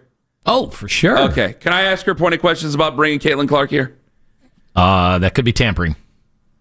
It's not tampering with Dawn Staley? I don't think so. She's in college. Well, I'm going to be asking a lot of pointed questions about this, including maybe a WNBA lockout. Ken Carman, Tone Master General on the Fan. XTEND.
to the 31st. Tickets at clevelandorchestra.com.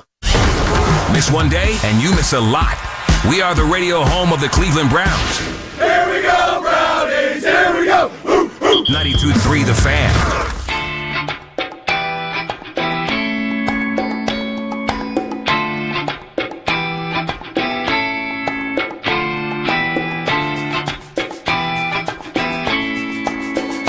Coming in hot, 9:44. Keep your comments within the boundaries of good taste. Joining us right now, live in the Smart Choice Windows and More studio, Allison Howard, Cleveland WNBA franchise president. When are you guys going to have a name?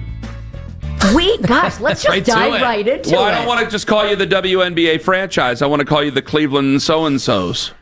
You are going to have to wait until, let's say, January, February of next year. So not too long. Oh, that's not too long. Not too long. Yeah. Okay, that's good. We got to get out with the people. We want to start to have some conversations. We want to listen. We want to hear. All right, since you've been listening, what's been the craziest submission so far? I'm sure you've heard some really good ideas and some really bad ideas. The names are all over the place. But shockingly, or maybe not shockingly, the number one question is, are you going to bring the Rockers back? So obviously there is so much history there, and it's such a great story to be able to tell.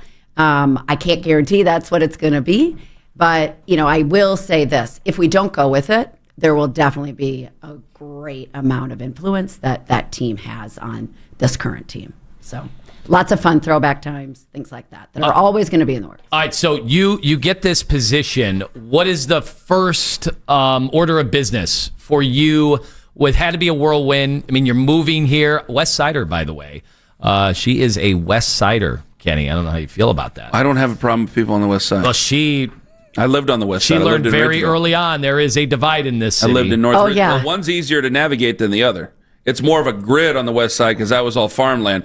On the east side, as Lyman knows, there's a lot of brick and a lot of curves and roundabouts that if your motion sickness kicks in, it's not good. It's not a lot of good fun for you. Listen, Cleveland is awesome. I lived in Los Angeles for over 20 years. So the fact that you can get on one side of the city to the next within 45 minutes, and that's like 2 miles in LA.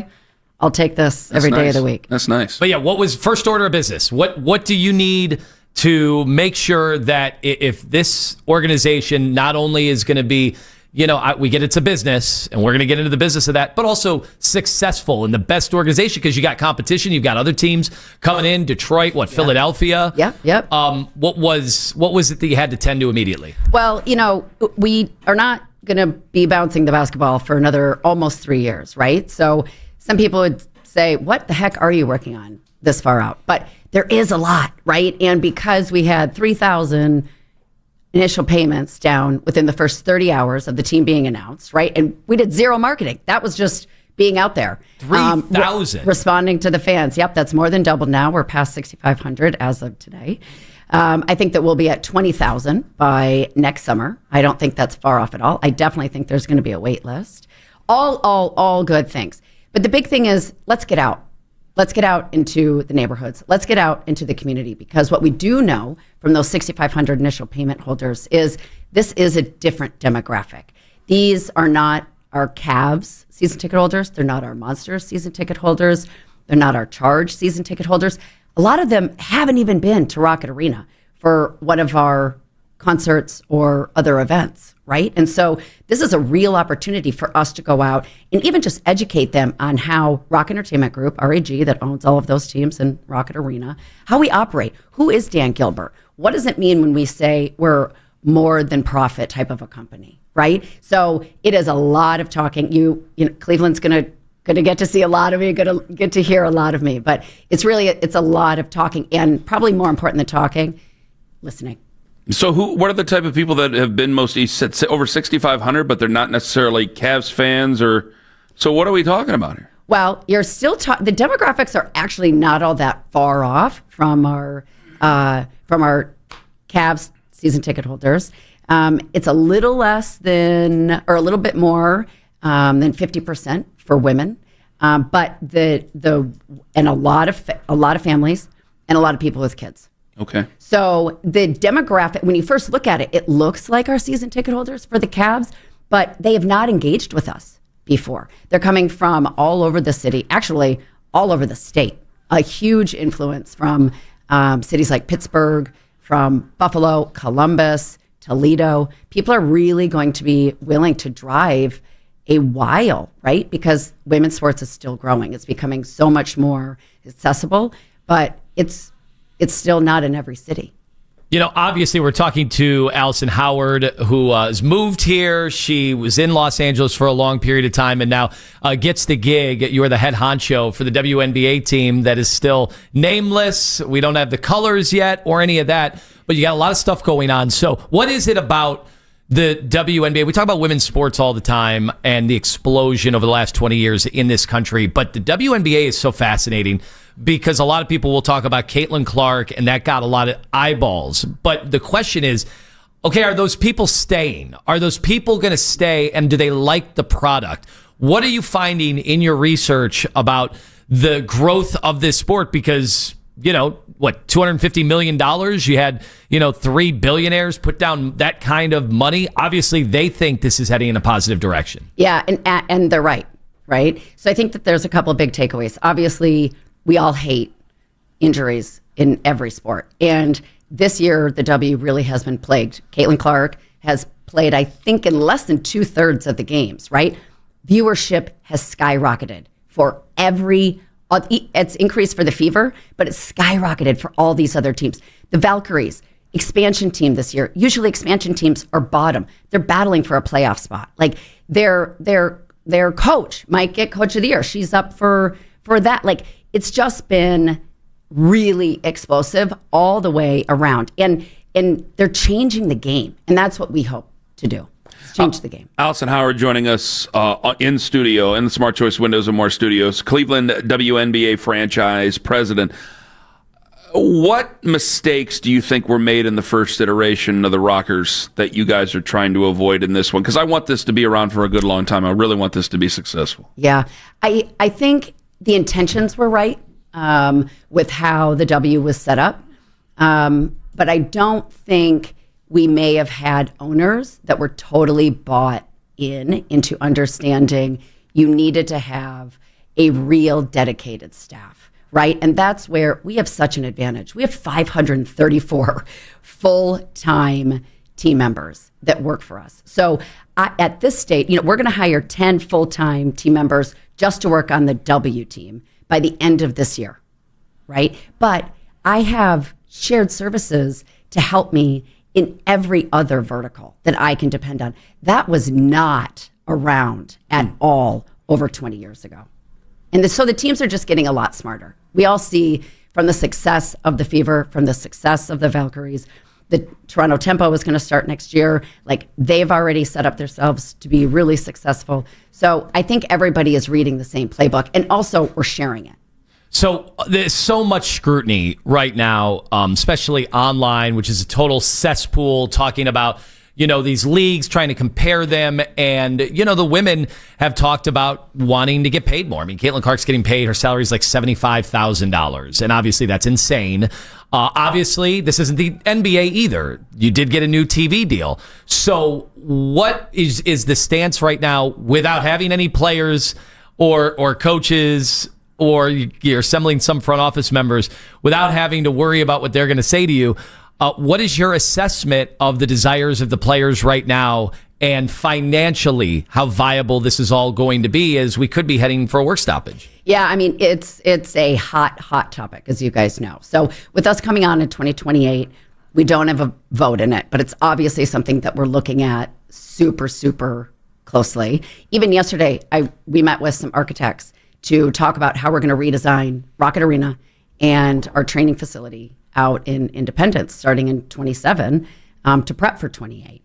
And we're looking ahead to what are the best facilities that are out there so that we can make sure that we are providing not only a baseline, but way above that, right? For all of the different types of players that we might get. Might get a rookie, might get a mother, right? And everything that's in between. So for us right now, it's just taking best practices from across all the leagues.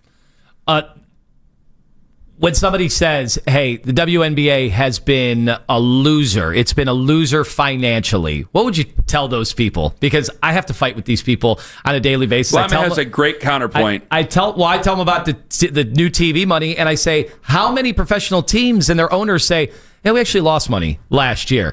Yet that doesn't come up in this argument about the WNBA. In fact, Dan Gilbert famously said, when they were on a championship run early on, he's like, yeah, we actually lost money last year. So I kind of laugh when people say that about the WNBA, which just came into a huge record-numbered TV deal. Yeah, I think there's two really good points that a lot of people, a lot of fans tend to lose sight of, which is in men's sports, a lot of these owners lose money in very, quote, air quote, successful teams.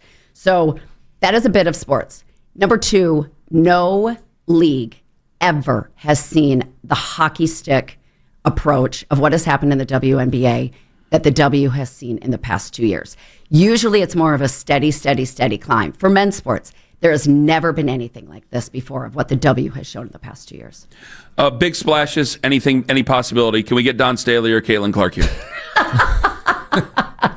I cannot commit to that, but I will commit to you that we are always going to have a championship mentality and always want to bring the best because Cleveland deserves it. Allison Howard, Cleveland WNBA franchise president. Where can they find more information?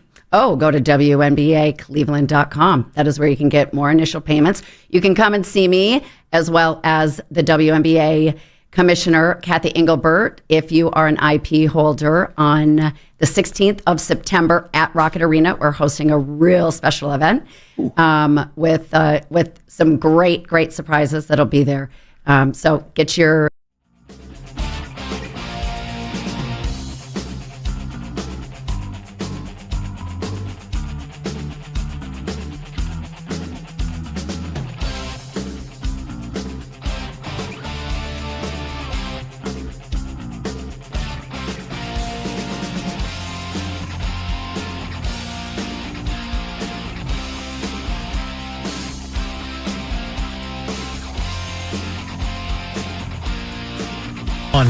as a safety manager at a manufacturer.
and the local sports scene. 92.3thefan.com.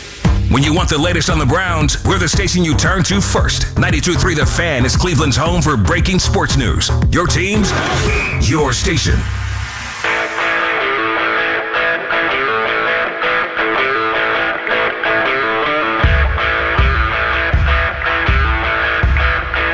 Big thanks to Allison Howard for coming in. I had one takeaway. What's that? Wonder how some baseball fans in the market would feel about something she said about a lot of owners not making money year to year. I was kind of focused on the whole thing that she said about the previous iteration of the Rockers. I was like, oh boy, that's a really good point.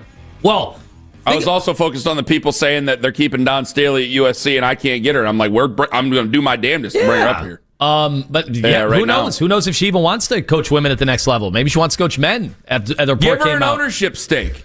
Just handing out Dan Gilbert's teams to people. The whole point about we talk about work stoppages in sports and it's the worst thing ever. But when she said that they had all these people sign up and they know all your information these days. These teams are collecting data like crazy when you sign up, and part of it is for marketing and. They want to help your user experience as a fan. The other side of that is they know everything about you. They know your age. They know how much money you make. They know where you live. And so they're able to figure out like where their pockets of fans are going to be. Did it strike you as interesting that he's like, these are not Cavs fans necessarily that signed on early. They're not Browns fans. I thought that was really interesting, but then when she went through like the demographic of the people that have signed up early, a lot of families, people with small children. I don't want you texting Keith over the youth sports conversations that Owen and I have, but no, I was like, okay, that makes total sense. It needs to be affordable, right? It can't be. Let's be honest. It is a premium to go to a Cavs game. It can't be that. Yeah. Unless they prove themselves, unless.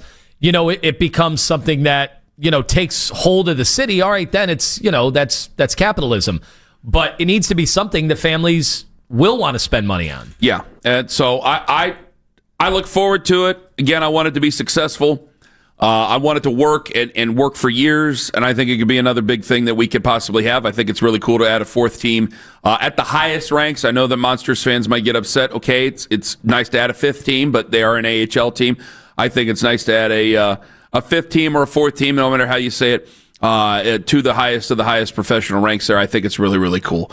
I look forward to it, even though it's going to be 3 years. I do think they should be called the Rockers, but I do think they need to go through everything if they want to do it. Like, go through every possibility, because maybe there's going to be a good one that's in there. And for whatever reason, I want there to be an S on the end. Oh, yeah. I don't like the Heat. Miami Heat. I don't. Yeah, that's the exact one. I'm like, no. Let's put an S on the end. It's plural. You are a team of things, not an essence of. I don't like Heat. I don't like Magic. Magic's in Barberton. That's fine. Oh, yeah, they are the Magics. Yes, but the Orlando Magic, Can't we kind of narrow it down? If Valkyries it kind of sounds to me, good. It kind of sounds like she gave some of it away.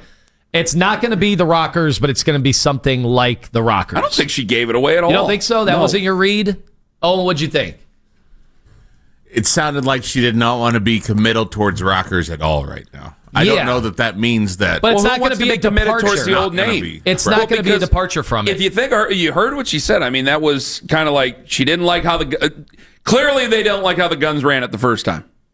Fair? I don't think anybody liked how anybody ran the WNBA in 1996. Well, okay, but there you go. So Cynthia Cooper didn't like the way they ran it. Anything that's attached to that, like they want to have a fresh spirit, they want to be excited about it. So, and maybe their studies are saying, a lot of people came out for the Rockers. If they're named the Rockers, people spending money, they were kids at the time that they were Rockers, maybe they're not going to come out. So I'm not sure. I think a lot of us are going to go, I can't believe they didn't name the Rockers. It's like, well, if you ain't going to come see, if you weren't seeing the Rockers before, maybe there's something stuck in your head they ain't going to go see them now. I looked up. We'll see. I looked up words like rockers. It came up with musician, performer, instrumentalist. The Cleveland Instrumentalist. Virtuoso. Cleveland Virtuosos is pretty decent. I'm sold. Speaking of musicians, Lima is doing something that I think a lot of you are going to be, you think you've thought the least of linemen before. I think you will find a new low coming up at 9:22 this morning. Say he's humming a different tune. Lyman is going to an event tonight that, she must be the love of your life, because there ain't no way I'd even do something like this. So we'll talk about that at 9:22 this morning. Is there revisionist history going on with Myles Garrett and the Micah Parsons trade? Revisionist history? How? I'm actually not sure. I'm looking for, was it all sunshine, roses? Were we sure? I'm looking for, I got several people saying revisionist history, and I go, what is the revisionist history here that I'm missing? I'm serious. I'm not trying to start a point here. I want to know what the revisionist history is when it comes to Myles and Micah. We thought we would get at the time versus maybe because I see it and I go, well, my first reaction, because we think Myles is the best of the best, right? In this city and in this show, you got to understand, Micah Parsons finished second for Defensive Player of the Year his rookie year. Not Rookie of the Year, Defensive Player of the Year. He was second for that award. He's had a fantastic career. Now, I know that he's been a problem in the locker room in Dallas. DeMarcus Lawrence will let everybody know that, and DeMarcus Lawrence is as respected as anybody here. So I wonder if you get 2 first-round picks, it's still, you got to pay him, and then you got to give it up, and he's 4 years older. I'm not sure. I know it's easy to say in hindsight, and I know it was easy for a lot of coaches to tell me, oh, yeah, you can get 2 first-round picks, or you get 2 first-round picks for him. Would you really gotten 2 first-round picks? I thought you would, especially because, Kenny, they're going to be contenders, and they're going to be more understanding of having to part ways with end of the first round picks, like the Bills. What would the Bills picks have been? End of the first round. They'd be in 28, 29, 30, 31, 32. You would assume so. But the only teams that are trading for, you see, I thought that was inconsequential, and maybe I'm doing my own revisionist history. If you were talking about trading the guy, the only teams that are trading for him are contenders. That's no one who's bad, unless they're really, really stupid, and we've seen that before. But unless they're really dumb, no one who's bad or you think is going to be bad is trading for Myles Garrett, a la what you see with Micah Parsons. People already thought that Green Bay was a good football team going into this year. Now they think they're really Super Bowl contenders, that they've traded away from Micah Parsons, and you can make that trade with a clean conscience if you're Green Bay. Where I changed my tune, I thought it was a fair trade for both sides until I heard Jerry Jones speak about the playoffs this year, and then I said, what the hell? What are you doing? Because I do not take Dallas seriously as a contender. And I don't think anybody other than Jerry Jones does. So if you wanted to make the trade and you were preparing for it in the next couple of years, that's perfectly well and good. That's fine. And they've drafted some good football players. I don't think that Jerry Jones is the worst general manager in the NFL, or his son, his family, the brain trust in Dallas is the worst in the NFL. They've got some good players. Again, Micah Parsons fell to them at 11, so there were definitely, or 12. There were definitely teams that thought not great things of Micah Parsons. They took him. He ended up being a fantastic football player for him. But that all pointed out, when you're talking about playoffs, I think that's an ugly scene. Us, what are we doing for this year? What is our plan? Are we trying to approach the playoffs? Not realistically. Not realistically. Are we trying to approach 500? Danny Cannell says yes. I really can't find a lot of other people to say the same thing. I'm talking about approaching 6 wins. So where's the advantage of keeping him other than I don't want to be the Giants after they let go of Saquon Barkley? At least we'd be getting something back. Like, what's the advantage of that? Me, if I'm the general manager that traded for Deshaun Watson, I don't want to be the guy that traded for Deshaun Watson where that thing is done. That whole deal. The only thing left is the guaranteed dead money that is on me for the next umpteen years, it seems, that we're never going to get out from underneath. But that's done, and you don't want to be the guy who traded for Watson and then traded away Myles Garrett. So if we're making deals on ego instead of the best overall outcome for the football team, I'm not sure about that. Or there is always a distinct possibility the fans love Myles Garrett. This is purely speculative because it's something that I would maybe do if I were the owner. The owner could have stepped in and said, you ain't trading him. Well, I was going to ask you. Because it's his football team, and if I were the owner of the Cleveland Browns, I'd go, put the kibosh I got everybody mad at me right now. I got to get this franchise going in the right direction. And I know that draft picks would help that happen, but I'm already worried about where we're going with you guys in charge of things in the first place. I'm not doubling down and having a bunch of fans pissed off at me as we're trying to get ready to go into a new building here in the next few years and go out and get a guy. Because there is a truth to it. And somebody tweeted this at me that I was acting like this, and they were right as well. I can get 5 first-round picks. The Browns situation is that they're looking for a quarterback. Dallas wasn't. So who are you going to get that's going to be better than Micah Parsons? It's Peter Griffin with the mystery box. We can get a bunch of good players. They could even be maybe as good as Micah Parsons. We can get a bunch of good players. They could be maybe as good as Myles Garrett. Well, yeah, you never make this deal thinking you're going to get somebody as good as the premier talent. And, he's in the running, one of the best Cleveland Browns players ever. I think he's the best defensive player they've ever had. And if he has like 3 more seasons exactly like this, is he not going to be pushing Jim Brown as the best to ever put on a Browns uniform? Jim Brown won championships. Myles Garrett has not and probably will not. Is that on Myles Garrett, wins though? Another defensive player of the year. I could try to. He's once again the class of the NFL at pass rusher.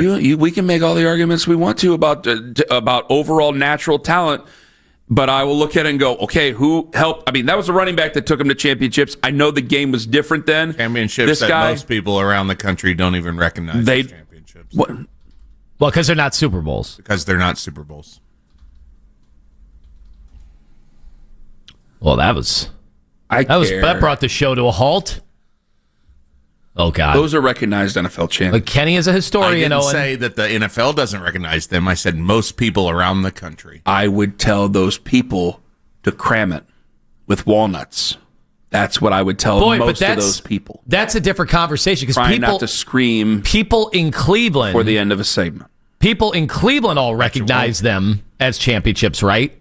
Or do the younger people not? I don't know that my children and their friends recognize them as championships. I don't know that your son, Ken, other than you telling him every day, those are championships, would recognize those as championships. You know what? You got to ask Nathan Zagura if Myles Garrett has a chance to be the best to ever put on a Browns uniform. He damn well better. I'll call him right now. My son? I'll call the office. And tell him to do it coming in hot. Send Axel Carmen down to the office. I need to ask him got an interception at practice yesterday. Hey! There you go. That's how I diffused the situation. Now I got to ask him the question when I get Was when he he gets on home the today. scout team or going against the scout team? No, he was on the scout team going against the ones? No. We were running elevate his ass. We were running B defense. We were running B team defense. Yeah, that's right. I may have to call the school and get him on the phone. I don't know if I can wait until this afternoon, because if he doesn't recognize championships, we got a serious problem in my household right now. I wonder. Either way, he might be number 2. Does he recognize commercial breaks? He might be number 2 behind Jim Brown. Well, you said something like that right at the end of the segment. What am I supposed to do? I don't care. Oh, and just go to break? Just go to break after you say something like that? Nathan Zagura going to join us on the show. Would he have moved on from Myles Garrett for what the Cowboys got from Micah Parsons? Well, ask Nathan Zagura about that next on The Fan. It's Anthony Lima for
this offseason by following the Browns playlist and 92.3 The Fan on the Odyssey app. Headline sports news every 20 minutes right here on 92.3 The Fan from the University Hospital Sports Desk. I'm Matt Corrali.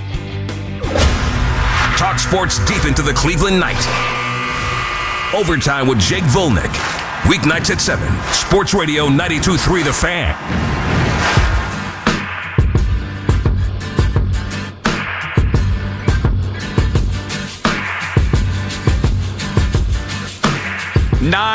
.43 coming in hot. Which this will be the first time people will be calling us during coming in. We're going to have to watch our faces.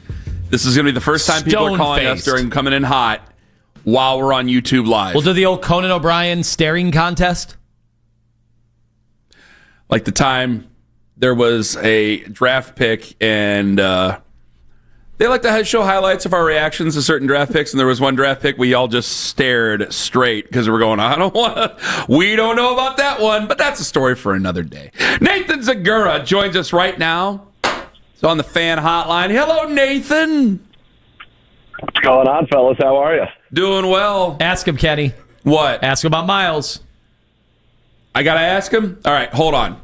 Okay. Rock, paper, scissors to ask him. Rock, paper, scissors. Rock, paper, scissors, shoot. Rock, paper, scissors, shoot. Oh, you got to ask him. You got to ask him. You got to ask him. You got to ask him. Yeah. It's kind of a two-part. The first part is Myles Garrett. Could he go down in history as the best That's not the Cleveland question. Brown ever? That's not the actual question, but still answer it. Nathan, please. I think he could go down in history as the best defensive Cleveland Brown ever. I think Jim Brown is probably... Thank you. Jim Brown is considered the greatest football player of all time, period, regardless of team. Kiss my ass, Anthony. Still, Nathan? Nathan? Kiss his ass. People Happy outside Hanukkah. of Cleveland, do they say that? I don't hear that one anymore. When the NFL Network, and it was within the last couple of years, did a countdown of the 100. It was probably for the 100th anniversary of the NFL. So that's in the last 5 years. Mm-hmm. They did a countdown of the 100 greatest players of all time, and number one was Jim Brown. You'd put him ahead of Tom Brady. He only had 9 years, Jim Brown. First of all, now you're changing the whole narrative. Tom Brady's had like 2 Hall of Fame careers. You're talking about the Browns. Tom Brady played in different I'm era. just telling you what was on NFL Network that he was number one. So either way, he's number one or number two all time. If you want to argue for Tom Brady, that's going to make it hard for him to be anything other than the greatest Brown of all time. Okay, so now are you going to ask him the other question? What was the second question? Would he trade him for 2 first-round picks? I thought that was going to be the question. I didn't want to ask him. Come on. What? No, first of all, he's untradeable. Second of all, he's the best player we've got. We know that. So, no, we're not trading him for 2 first-round picks. But a lot of people are going back in the history going, oh, what could we have got? Now, it's been my contention, and if people think this is a cop-out, okay, fine, but I don't think it is. He is going on 30 this year. I don't know if we would have got 2 first-round picks. They wouldn't have been high picks because the only teams that are trading for him are contenders like the Green Bay Packers. It was interesting, though. I never heard about Green Bay that might be in the market for him when it came There's a couple people on Twitter that had it like a week ago, like random people. And they were like, watch, he's going to the Packers because it showed up in my For You feed, which on X right now is a disaster place. Oh, yeah. But, it's like people were talking Packers a couple weeks ago. And so, amazing. Huge deal. I was kind of shocked. I thought that, Jerry would get it done. But, Jerry Jones, I've come to learn, is watching the America's Team documentary, which I think is unbelievable television. And I certainly would back Jerry Jones in the Jerry versus Jimmy saga after watching that. He's trying to make a move there. They get a very good player. Kenny Clark's a very good player. It's going to be 2 kind of later ones.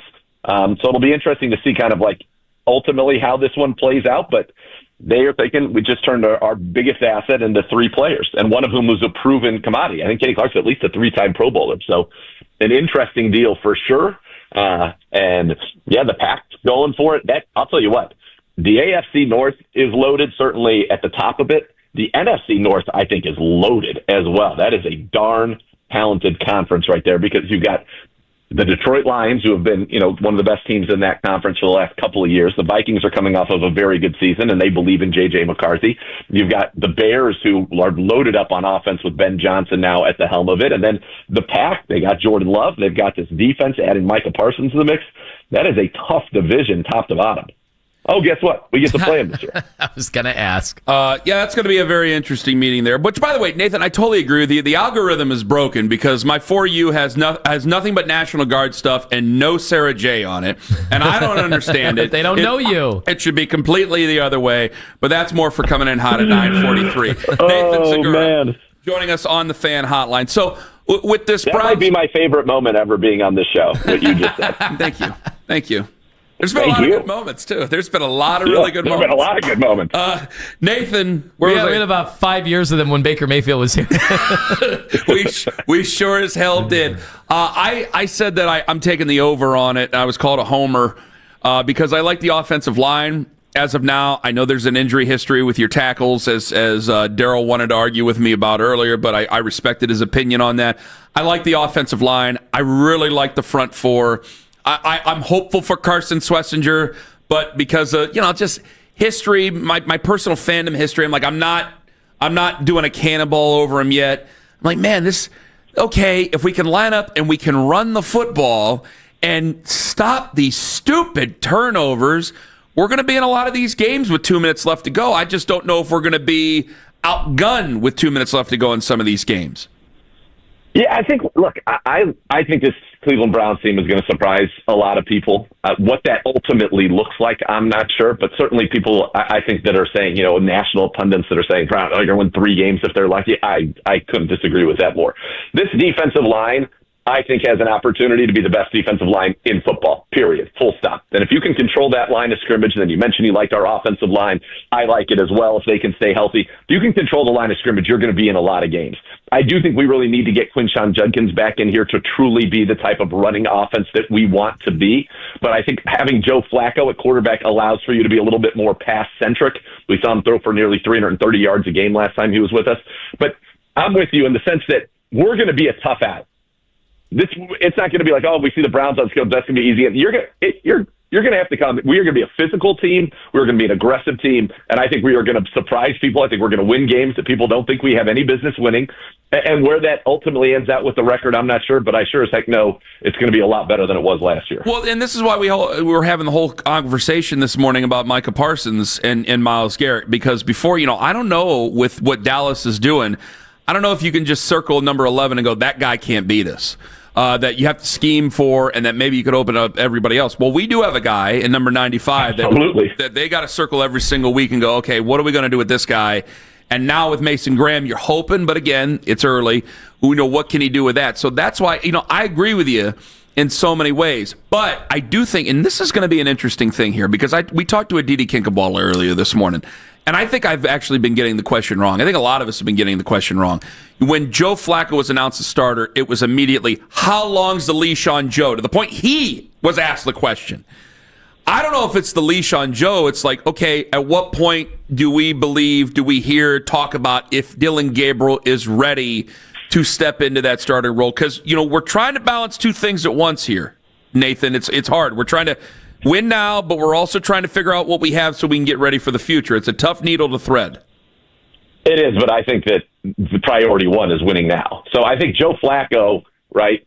If Joe Flacco goes out there and we're 4-1, or I think if we're in, as long as we're in the mix, and Joe Flacco's playing well, I think Joe Flacco, if he has a great season, there's no reason why he couldn't start 17 games. Because that means we're winning. That means we're in playoff contention. I think that, yes, you want to thread that needle, but I think Dylan Gabriel's opportunity likely would only come in the event of an injury to Joe Flacco, or if we get to a point in the season where things are not going the way that we wanted them to go. And so now let's get some evaluation. Let's see Dylan Gabriel. Let's see how he develops. And then for Dylan Gabriel, when that time for him comes, his whole goal is to make sure that he gets to keep playing and you don't see a tranche of Shedeur Sanders. I think it's possible you could see all three this year. I certainly think that if Joe Flacco, though, plays well, and this is a Browns team that goes into the month of December in playoff contention, there's no reason to think that Joe Flacco still wouldn't be the quarterback at that time if he's playing well. And I think if we're in playoff contention and Joe Flacco's the quarterback, that means he is playing well. Nathan Zagura with us, voice of the Browns. So I want to ask you about somebody that I get asked about the most when it comes to the Browns. You mentioned him at the end of that last response. That, of course, being Shedeur Sanders. How did you feel overall about the Shedeur Sanders experience up until now? It's good. I think it's kind of a lot of maybe what people who understood the situation expected.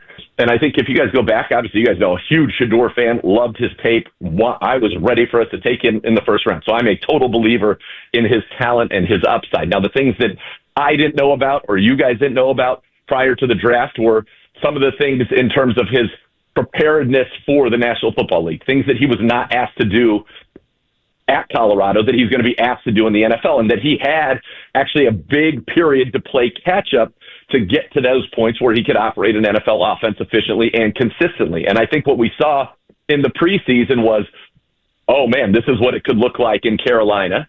And then against the Rams, it's, okay, these are some of the things that we saw on tape at Colorado that we still need to work on. And so Shedeur Sanders, to me, still very much a work in progress, still somebody who, in my opinion, has a very quality starter in the NFL upside from his physical gifts, his ability to throw the ball where he wants to, when he wants to, his pocket movement, his poise, all of those things, but he's got to get rid of some of the bad habits. And then there's so much that goes into it in the meetings and in the whiteboards and understanding all of the things that you have to check and observe and make decisions in under 3 seconds in the National Football League, because you've got to operate quickly. You can't hold the ball as long as we certainly saw him hold the ball against the Rams. So there are things that he still needs to work on, but man, I really like the upside of Shedeur Sanders. I have from day one. I still do.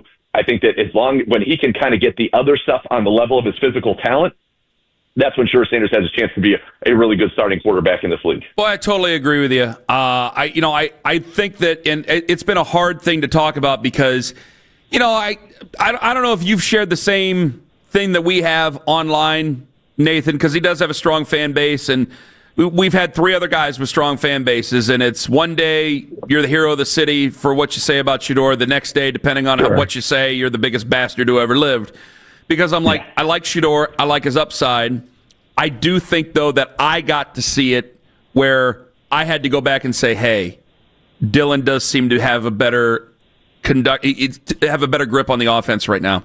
He would be more ready to conduct the offense if things were to go.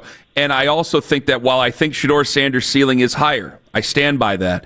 I also want to give him some chances to breathe here and go, okay, let's put you in the quarterback room. Let's give you whatever reps you can get, scout team, whatever it might be, and then get you ready as the season goes on. And let's take the spotlight away. Let's talk about Flacco. Let's talk about the Browns. Let's talk about winning games.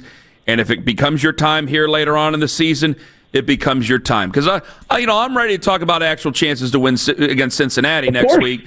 I don't want to sit here and have these same arguments here, and I want to go a while before we start to have these arguments again. Yeah, and here's the thing. Just for Shedeur just to be in the quarterback room, to be a part of the game planning process, and to understand the role that even a backup quarterback plays for your starter. So oftentimes, they'll give them, all right, here's all their red zone looks, or you're going to take care of all their third down looks. You have to put together reports for the starter. That level of preparation is stuff that it just sounds like he was not asked to do at Colorado. And so getting those experiences, I think, are going to help immensely in the things that we all love about him, which is what we see when he's on the football field, when it's the good version of Shedeur, where he's in command, he knows what he's seeing, he's getting the football out, what we saw in Carolina. So I think that these are going to be very valuable weeks for him, understanding the level. And I tell you something, I was talking with Joe Flacco yesterday. We had a really cool, it was a virtual season ticket member event, and I got to host it with Joe Flacco, Denzel Ward, and then with Coach Stefanski. And Joe was just talking about the preparation that it goes into it to be able to understand what you've seen pre-snap, post-snap, make a decision on where to go with the football, all in under 3 seconds while guys are trying to knock your block off. And he said the thing that makes it slow down, the things that makes it easy is the preparation. When you've got a lot of the answers to the test, you're able to execute at a much higher level. When you don't really know what you're looking at, you make bad decisions, and that's when you turn the football over. So I think that experience for Shedeur to be in an NFL operation, going through a game planning week, preparing for an opponent, all the film breakdown, all the specific things that you go in to prepare for, knowing that in week one, especially with a new defensive coordinator in Al Golden, who's been at the college level, there's going to be some unscouted looks. They're going to put some things out there the Browns haven't seen before. But just that level of preparation, I think, is going to help Shedeur so much. And it's week after week of doing that and stacking it on top of it. And all of a sudden, I think you have an opportunity where he's going to have everything he needs off the field as a professional quarterback to be able to let the talents that are within him shine on the field. So I think this is a very good time for Shedeur Sanders. I think it was really hard because if you go back to February, when we're at the Combine, everybody who's anybody in the NFL that watched tape said he's a first rounder. Those who were like detractors, early second rounder, a lot of people thought he could go number 2 in the draft. In fact, there was talk he's just going to go dictate where he went. And unfortunately, that is not how it played out. So there's still a perception of him, even though he was picked after Dillon Gabriel. And basically everybody in the National Football League, let him go till pick number 144, till the Browns stopped that slide, that he's still day one starter ready. And the truth is he wasn't. Physically, gifts as a quarterback, absolutely. But there's so much more that goes into it. And I think this being immersed in this world for him is going to be so good. And I think ultimately the Browns are the ones who have the chance to kind of reap that reward. Turn this thing on. Nathan, thank you very much for the time. Have a wonderful Labor Day weekend. We'll talk to you next week, getting you ready for the Bengals. Or not getting you ready, getting everybody else ready for the Bengals and our Cleveland Browns. I can't wait. I can't wait for the season to start. College football, big game, obviously, at noon tomorrow. That'll be a lot of fun. The Bucs in Texas. And then we get into it. And now football's back, baby. I love it. Guys, thanks for having me. Have a great Labor Day weekend. Thank you for joining us, Nathan. Nathan Zagura on the Fan Hotline, giving us the very latest. His thoughts on the Micah Parsons trade, as well as with Myles Garrett, that thought there. Also coming in hot, 9:44. And what is a father willing to trade for a night out on the town? Lima might have to trade his dignity. It's in 5 minutes on the Fan. The Ohio Turnpike, theohioturnpike.org. The Easy Pass from the Ohio Turnpike. You're driving around, and you're going, I got to stop for the tolls. No, get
Download the free Odyssey app and follow 92.3 The Fan to get all of the best audio and best stories sent straight to your inbox. 92.3thefan.com.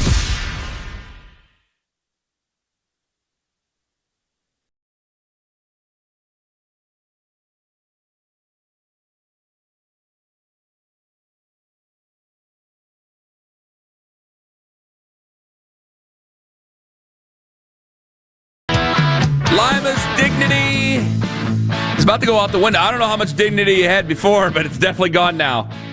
I pulled in this morning at about 5 a.m. on East 14th, and I saw the semi-trucks.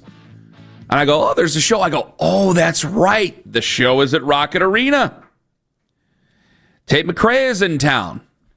I don't know of her music. I've never heard of her songs. I've never heard a song. At least I don't notice what I've heard. I'm sure that's been on in the background of something I've been watching. But one of her songs, if you watch the Formula One stuff, okay, one of her songs is like their lead-in. Okay, I watched the races. Is that what you're talking about when it comes to the stuff? I don't even know if it's like the reality show. Okay, or no, I don't watch reality shows. I'm not. No, I know that she's a very flexible young lady and she doesn't wear a lot of clothes. She's a dancer, and she got big during COVID on YouTube. So okay. She's like a do-it-herself success story. A dancer and a singer and an entertainer, if you will.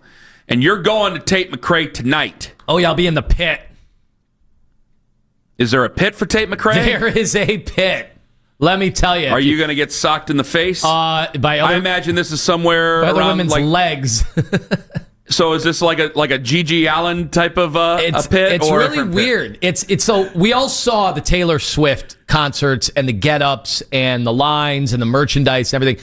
Tate McRae seems to have this command over social media where everybody is dressing a certain way. It's mostly, I mean, we're going to be the oldest people there by far. It's all girls in their upper teens and in their 20s. They're decked out in the boots and the glitter and the bedazzled stuff. So we are going to look out of place completely. I will tell you that I did a little research on this, on what to tease it, and all I put in was radio tease for a husband going to Tate McRae, and it said, here's a fun and engaging radio tease. Coming up next, one husband, a sea of teenage fans, and a surprise obsession with Tate McRae. And that's what it is, though. You're going to be good. Wasn't as good as yours. Oh, no, I had a couple better yours ones. Yours were really good, yeah. Not only are you going to be seeing Tate McRae, you'll be out of place as a man. Yep. And then you'll be out of place as a in your 40s man. Yeah. Yeah, way too old to be here. I mean, people are going to ask, but did you lose your kids? She's making you wear a getup. Well, no, we had talked about it. There's a TikTok trend of people showing their outfits for Tate McRae because it's something you have to get dressed up to do, just like the Morgan Wallen. Everybody got dressed up in cowboy boots and they had the cowboy hats. I told for you Morgan the Wallen. amount of Tennessee Volunteers Wallen jerseys I saw on Facebook Marketplace. It was double digits. And isn't it amazing, by the way, that's what's guiding these performances now, and that's why the experience and how expensive it is to go to any of this stuff. That it's a whole thing. It's a whole getting dressed up. There's a pre-party. Now, are you going to a pre-party? We are not doing the meet and greet. I only got enough money for the meet and greet. We also said, what would we talk to Tate McRae about? What a weird thing. Meet and greets are weird. Talk hockey. Can we be honest I think about she's got a lot of hockey games. Can we be honest about meet and greets? What a weird scenario real that is. Real quick on another thing, we're going to lose all our listeners when I mention this name, but it's going to happen. We had a guy who is a legend in radio, Dave Popovich, who worked here.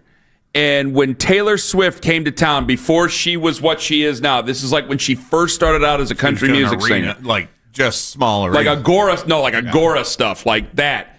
She did like a meet and greet, and then she came back some years later, and the way Skippy tells the story is that doing a meet and greet, she's exploding now, like people are starting to like follow her and all these other things. And she still remembered everybody who was in Cleveland, at like the radio executives, the music executives, the record label people. Like she remembered everybody there. And I don't know if she's going to have that type of photographic memory. You could talk about that you're in radio if you want. But they've heard. You can say that you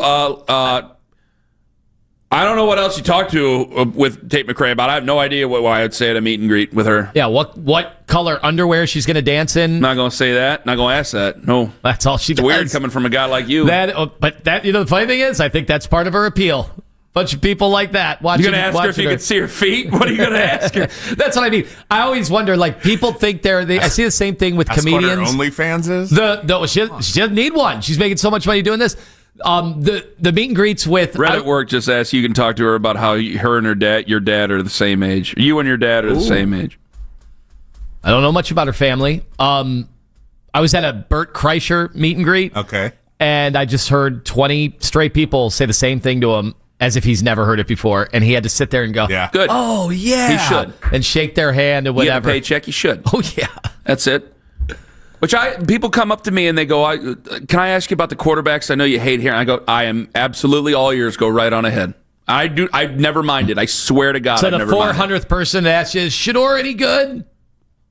Because I've said everything on the air to them. Mm-hmm. But that's part of the package, right? But that's not a meet and greet. I don't do a meet. But that's also part of. We would do a meet and greet if we were compensated. Yeah, and we'd be happy to do a meet and greet. I do a meet and greet when I'm like picking up food at Jersey Mike's or something like that. I'd do a meet, but I would not say hello. You're just gonna wear regular clothes. You're not gonna. I thought you were gonna see. I thought this I did. I'll show you. I thought you were gonna look like Lieutenant Dangle or something like that. I had no idea what you were gonna do. Show it to the camera, real. Yeah, sure. You gotta put it in the camera. My wife, let me see it. My wife goes. Let them see it, and I can try to explain it. My wife goes, "It looks like a towel." You look like a doctor. What are you wearing? It was a woven knit kind of hoodie sweater. Okay. Oh, and if you'd like to take a look, and you can see Mason. He kind of looks like American Psycho. You gonna look Mason in the background?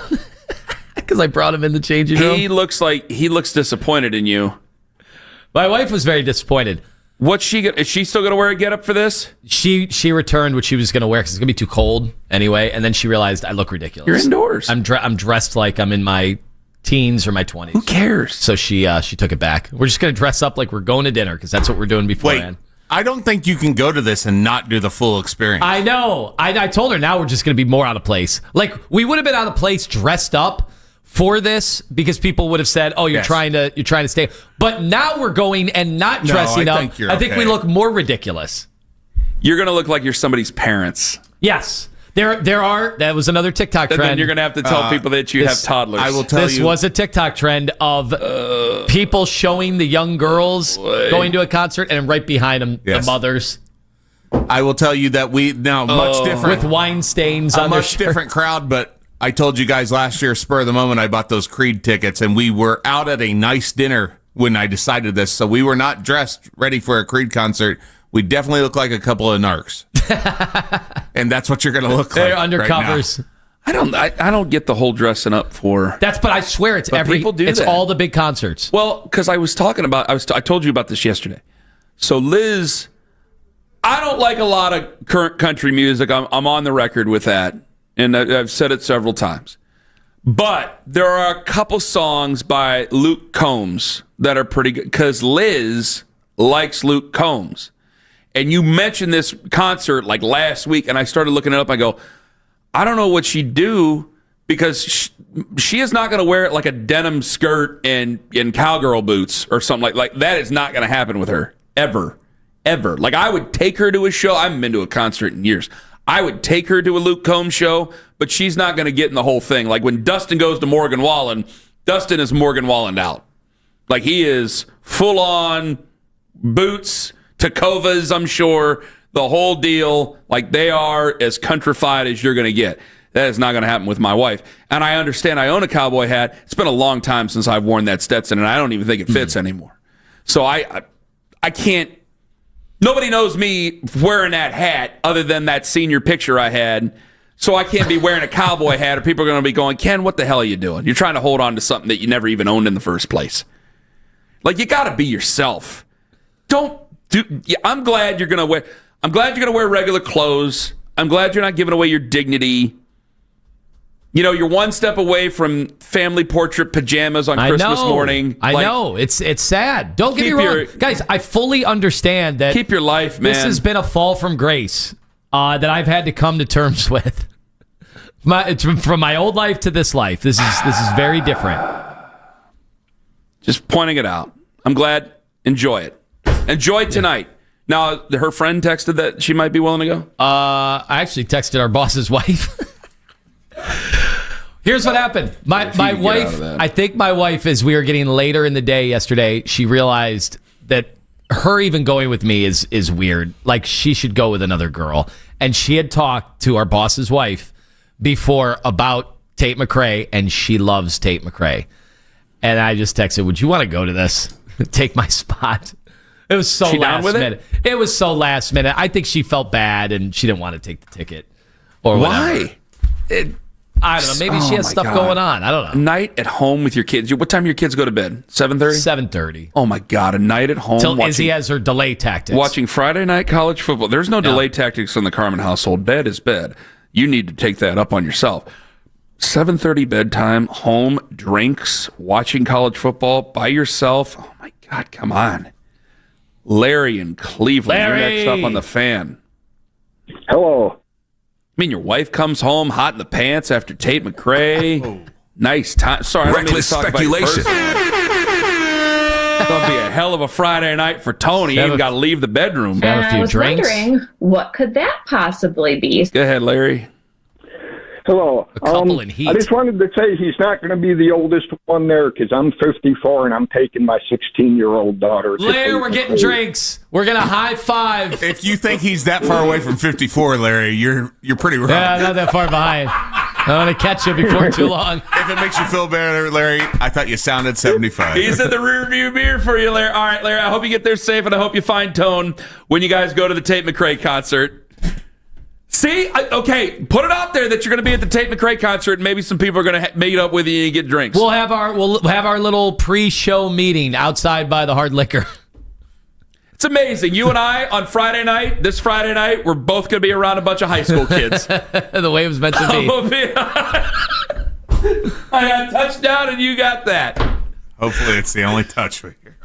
Coming up next, please keep your comments within the boundaries of good taste.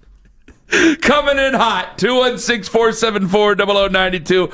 Our maiden voyage on YouTube Live. Coming in hot, coming up next on The Fan. Anthony Limo, 4.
wipers from eBay I installed. From small fixes to big upgrades, eBay has all the parts you need at prices you'll love. Guaranteed to fit every time. eBay. Things people love. Eligible items only. Exclusions apply. Whenever you need to talk about the Browns, we got you covered. We are Sports Radio 92.3 The Fan. This is Coach Kevin Stefanski, and it's time for Coming In Hot.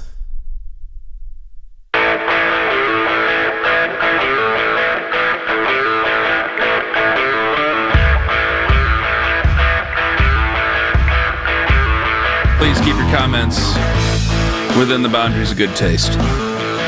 We are on YouTube Live. The feed hasn't picked back up. It says we're in a commercial break. Do I go to them live now? Well, I mean, there's a little bit of a delay from the real time. You're living it in real time, Tim. Well, I'm nervous because I'm afraid I'm just going to have to be here and stare. Why haven't you been afraid to take calls all week then? It's different. It's not coming in. Yes, it is. It's not coming in hot. No, these people that are about to be on the air are going to be intelligent and thought-provoking. You know what? I don't think I'm going to get a bunch of calls about an old high school football coach when we're not doing Coming In Hot. Okay. Pointing that out. That's all I'm going to say. I'm hoping people rise to the level of the YouTube version of Coming In Hot. Okay. I hope they understand it. There's only one way to find out. Off we go. Everything we did before was the preseason. This is regular season now. Counts now. All right, Cleveland, it's time to get whatever you want off your chest. Cleveland, you're coming in hot. You're coming in hot. The phone lines are open now.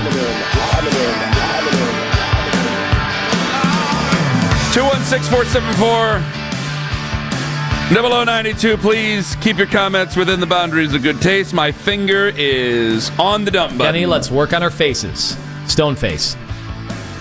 Hello, you're coming in hot. Dallas general managers have put a burden on the city more than Lee Harvey Oswald did.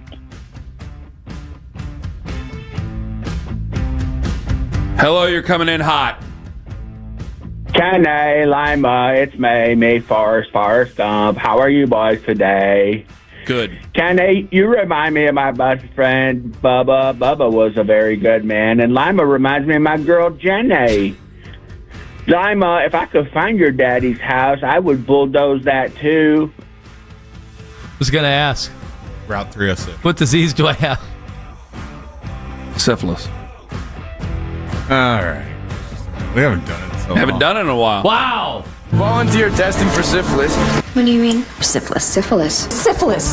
21 cases of syphilis. I said I have syphilis. Oh my God, Hannah. I really think she says onion ring. Onion ring. That was a historic moment of the show right now. We just played our first syphilis on YouTube. That better not demonetize us over there. Where were you? Meredith Baxter Burn. Wait, no. Marcia Gay Harden is coming for us. She's coming for We'll you. take either. If we can get either, Mitch, we'll take either. Hello, you're coming in hot. And Mary Elizabeth Master Antonio. Hello, you're coming in hot. Welcome to the McLaughlin Group, a live, unrehearsed panel discussion of today's hottest local sports media issues. Issue number 1. Why is the mayor of Brook Park so set on rezoning the site of the old Ford plant from industrial to commercial? Kenny Yummy Taco Tummy. Wrong! Anthony Scumbag! Wrong! Jack Darmond! Wrong! The correct answer comes direct from the horse's mouth because over breakfast this morning, Mayor Orcutt told me, and I quote, J.C. Penney is coming to this town because of me. We were eating Special K and bananas. Oh, my God. You threw a lot in there. That had layers. What a great line. Gone too soon. Yeah. Both of them. When you think about it. Hello, you're coming in hot. Hey, good morning, C-Town. This is Jerry Jones. I'm from Arkansas, and I own the Dallas Cowboys, and I also invented the single-wing offense and the wishbone, but all that being aside, you know, we traded that Micah Parsons guy for 2 first-round picks, and with those picks, we're going to draft that Art Manning, the kid from Texas, because his uncle was Pete Manning, and he was a heck of a quarterback back in the day, and I use that gas app when I fuel up, and I saved enough money to help pay Art's salary when we draft him. And one other thing, we drafted that Larry Taylor, that linebacker from the New York Giants. I saw him play, and I think he was a better football player than James Brown. And I'm not talking about the singer now. I'm talking. He kept going. He was going to keep going. I want me some glory hole. He was committed to the bit. Hello, you're coming in hot. We can take 5 more. Hello, you're coming in hot. Hello, you're coming in hot. A guy's in my driveway at 5 a.m. delivering the package that I ordered and paid for. Oh, the horror. Oh, what humanity. How about I'm up to... You sounded like... I'm up to 8... by the way, didn't order a package. I'm up to 8 different articles of delivery drivers getting gunshots. Getting people shooting at them because they went down their wrong driveway. It's a feel-good story. You're coming in hot. Hey, let me tell you something. Tomorrow's the big day. I get my natty ring. I won that national championship. I know there's been some haters out there, but let me tell you, I'm at top, and guess who's on the bottom? It's the Rooster, and I own Keith. Once a hack, always a hack Britain. Now, let me tell you a personal story about him. This is the Rooster talking now. Hey, Anthony, you can't touch my Rooster. Terry Taylor? Yes. Terry Taylor. Hello, you're coming in hot. That Sutton Watson trade not looking so bad considering Micah Parsons got traded for less and more than we could get. Gotta throw down some construction cones. Gotta throw down some flares. Get working on that one, bud. Hello, you're coming in hot. Hello, this is the president of the Don't Tread on Me coalition. I wanted to make the statement that we respect our delivery drivers unlike those yuppies in Rocky River. I appreciate the fact that I can get a can of long cut at my house at 4:25 in the morning. Damn also, right. I'll see you at the Tate McRae concert tonight. See ya. That is damn right. Hello, you're coming in hot. Are you sick and tired of driving through a minefield every day? Are you replacing your struts, lower control arms, or tires every week? Do you know of a pothole in the road that needs attention? Hi, Anthony Lamb here with the Show Us Your Hole public safety campaign. To participate, simply send me a picture of your hole along with its location and tagline. Come fill this hole, and I'll personally come and asphalt your hole in a It's getting too close, Owen. I couldn't do it. I couldn't do it. I hope people saw the level of concern grow on your face on YouTube. It's getting close there. Hello, you're coming in hot. Yeah, Anthony, we know what you're wearing tonight. All white with the red shoes. They're starting to... come on. Losing a little luster. Losing the luster here. Hello, you're coming in hot. Lima, do not, under any circumstance, let Ken influence you on the tour bus situation tonight. Listen, Snoop, for any indication, let your wife go on the bus. Maybe bring a lawn chair. My wife did not have sex with Snoop. Hold on. Tate McRae, Huntley those or outfits, my wife, tour bus. Okay. Sorry. Move on. Distracted. You might need a chair. You might actually get on the bus and go get in the chair. Hello, you're coming in hot. Ding dong. I'm the pizza boy. I brought these sheet pizzas. I can't wait to mess up those sheets. What about the cost? I was hoping that 2 20s could cover the cost. What about the tip? I'm sure we can cover more than just the tip. Okay, well then watch out because I'm coming in hot. Ding! Hey, that's a great name for a radio segment. And that young pizza boy was Jonathan Peterlin.